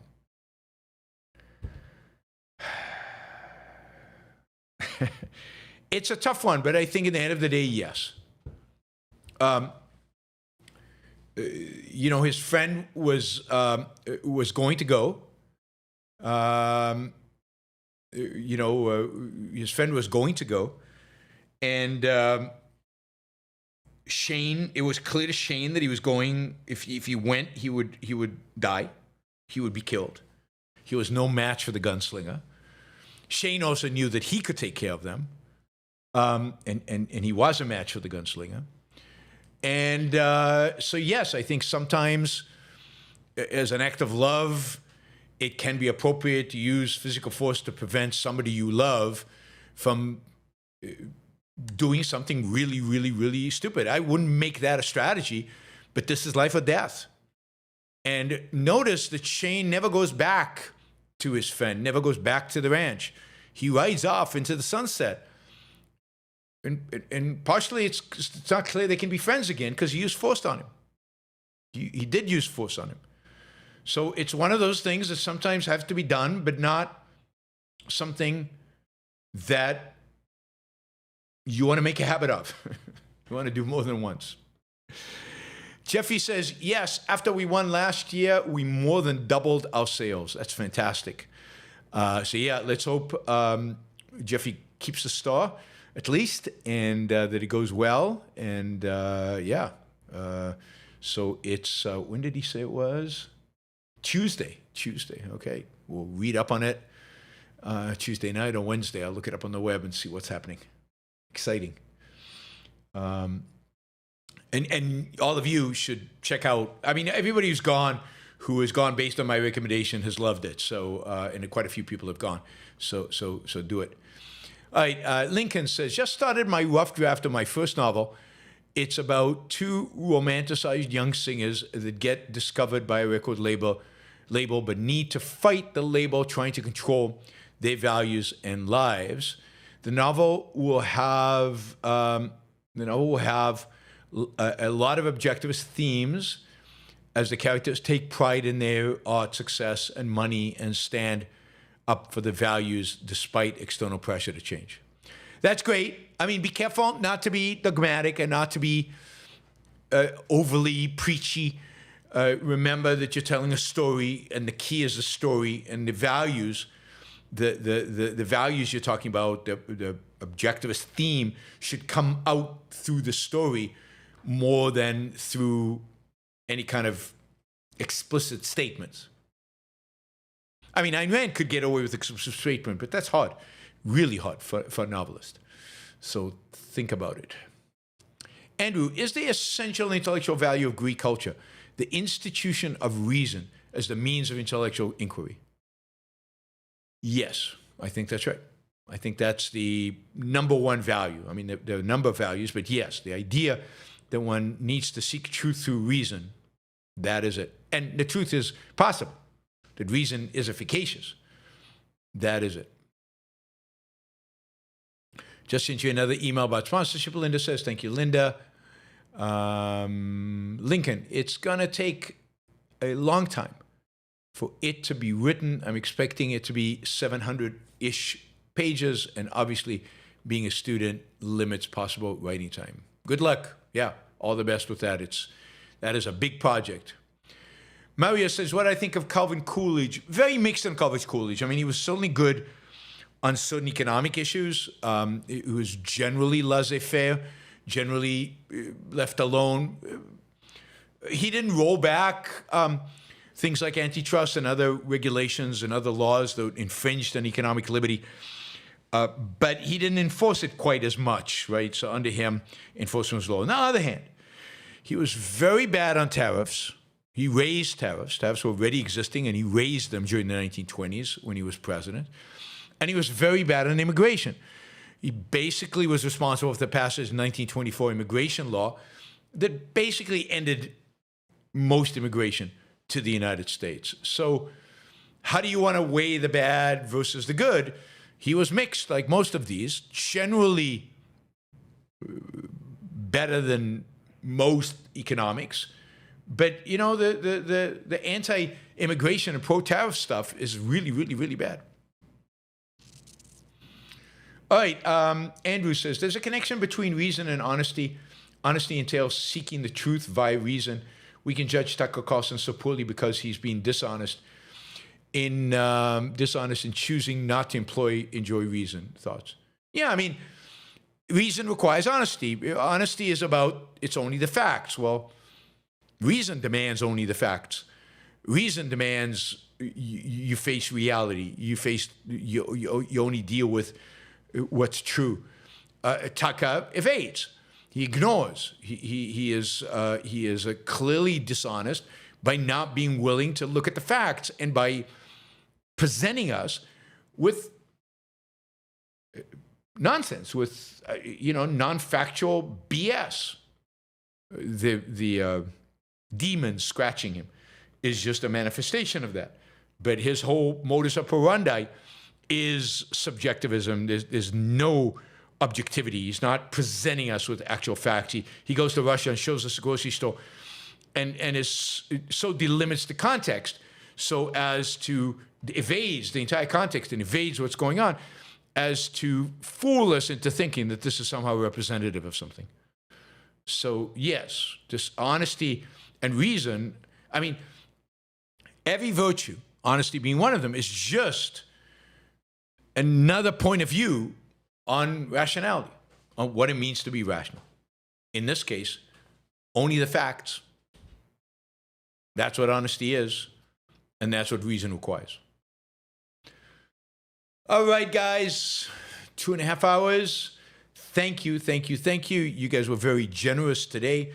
Thank you, Troy. Especially. Thank you, Liam. Thank you, Doodle Bunny. Thank you, Michael, as always. Thank you, Andrew, for asking a lot of questions. Thank you, guys. We will see you tomorrow for a news show. I'm not sure exactly what time. I think my schedule's a little messed up tomorrow. So it'll probably be in the evening. But there will be a show tomorrow, so hang in there. And there'll be a show Monday, Tuesday, Wednesday. Bye, everybody. See you soon.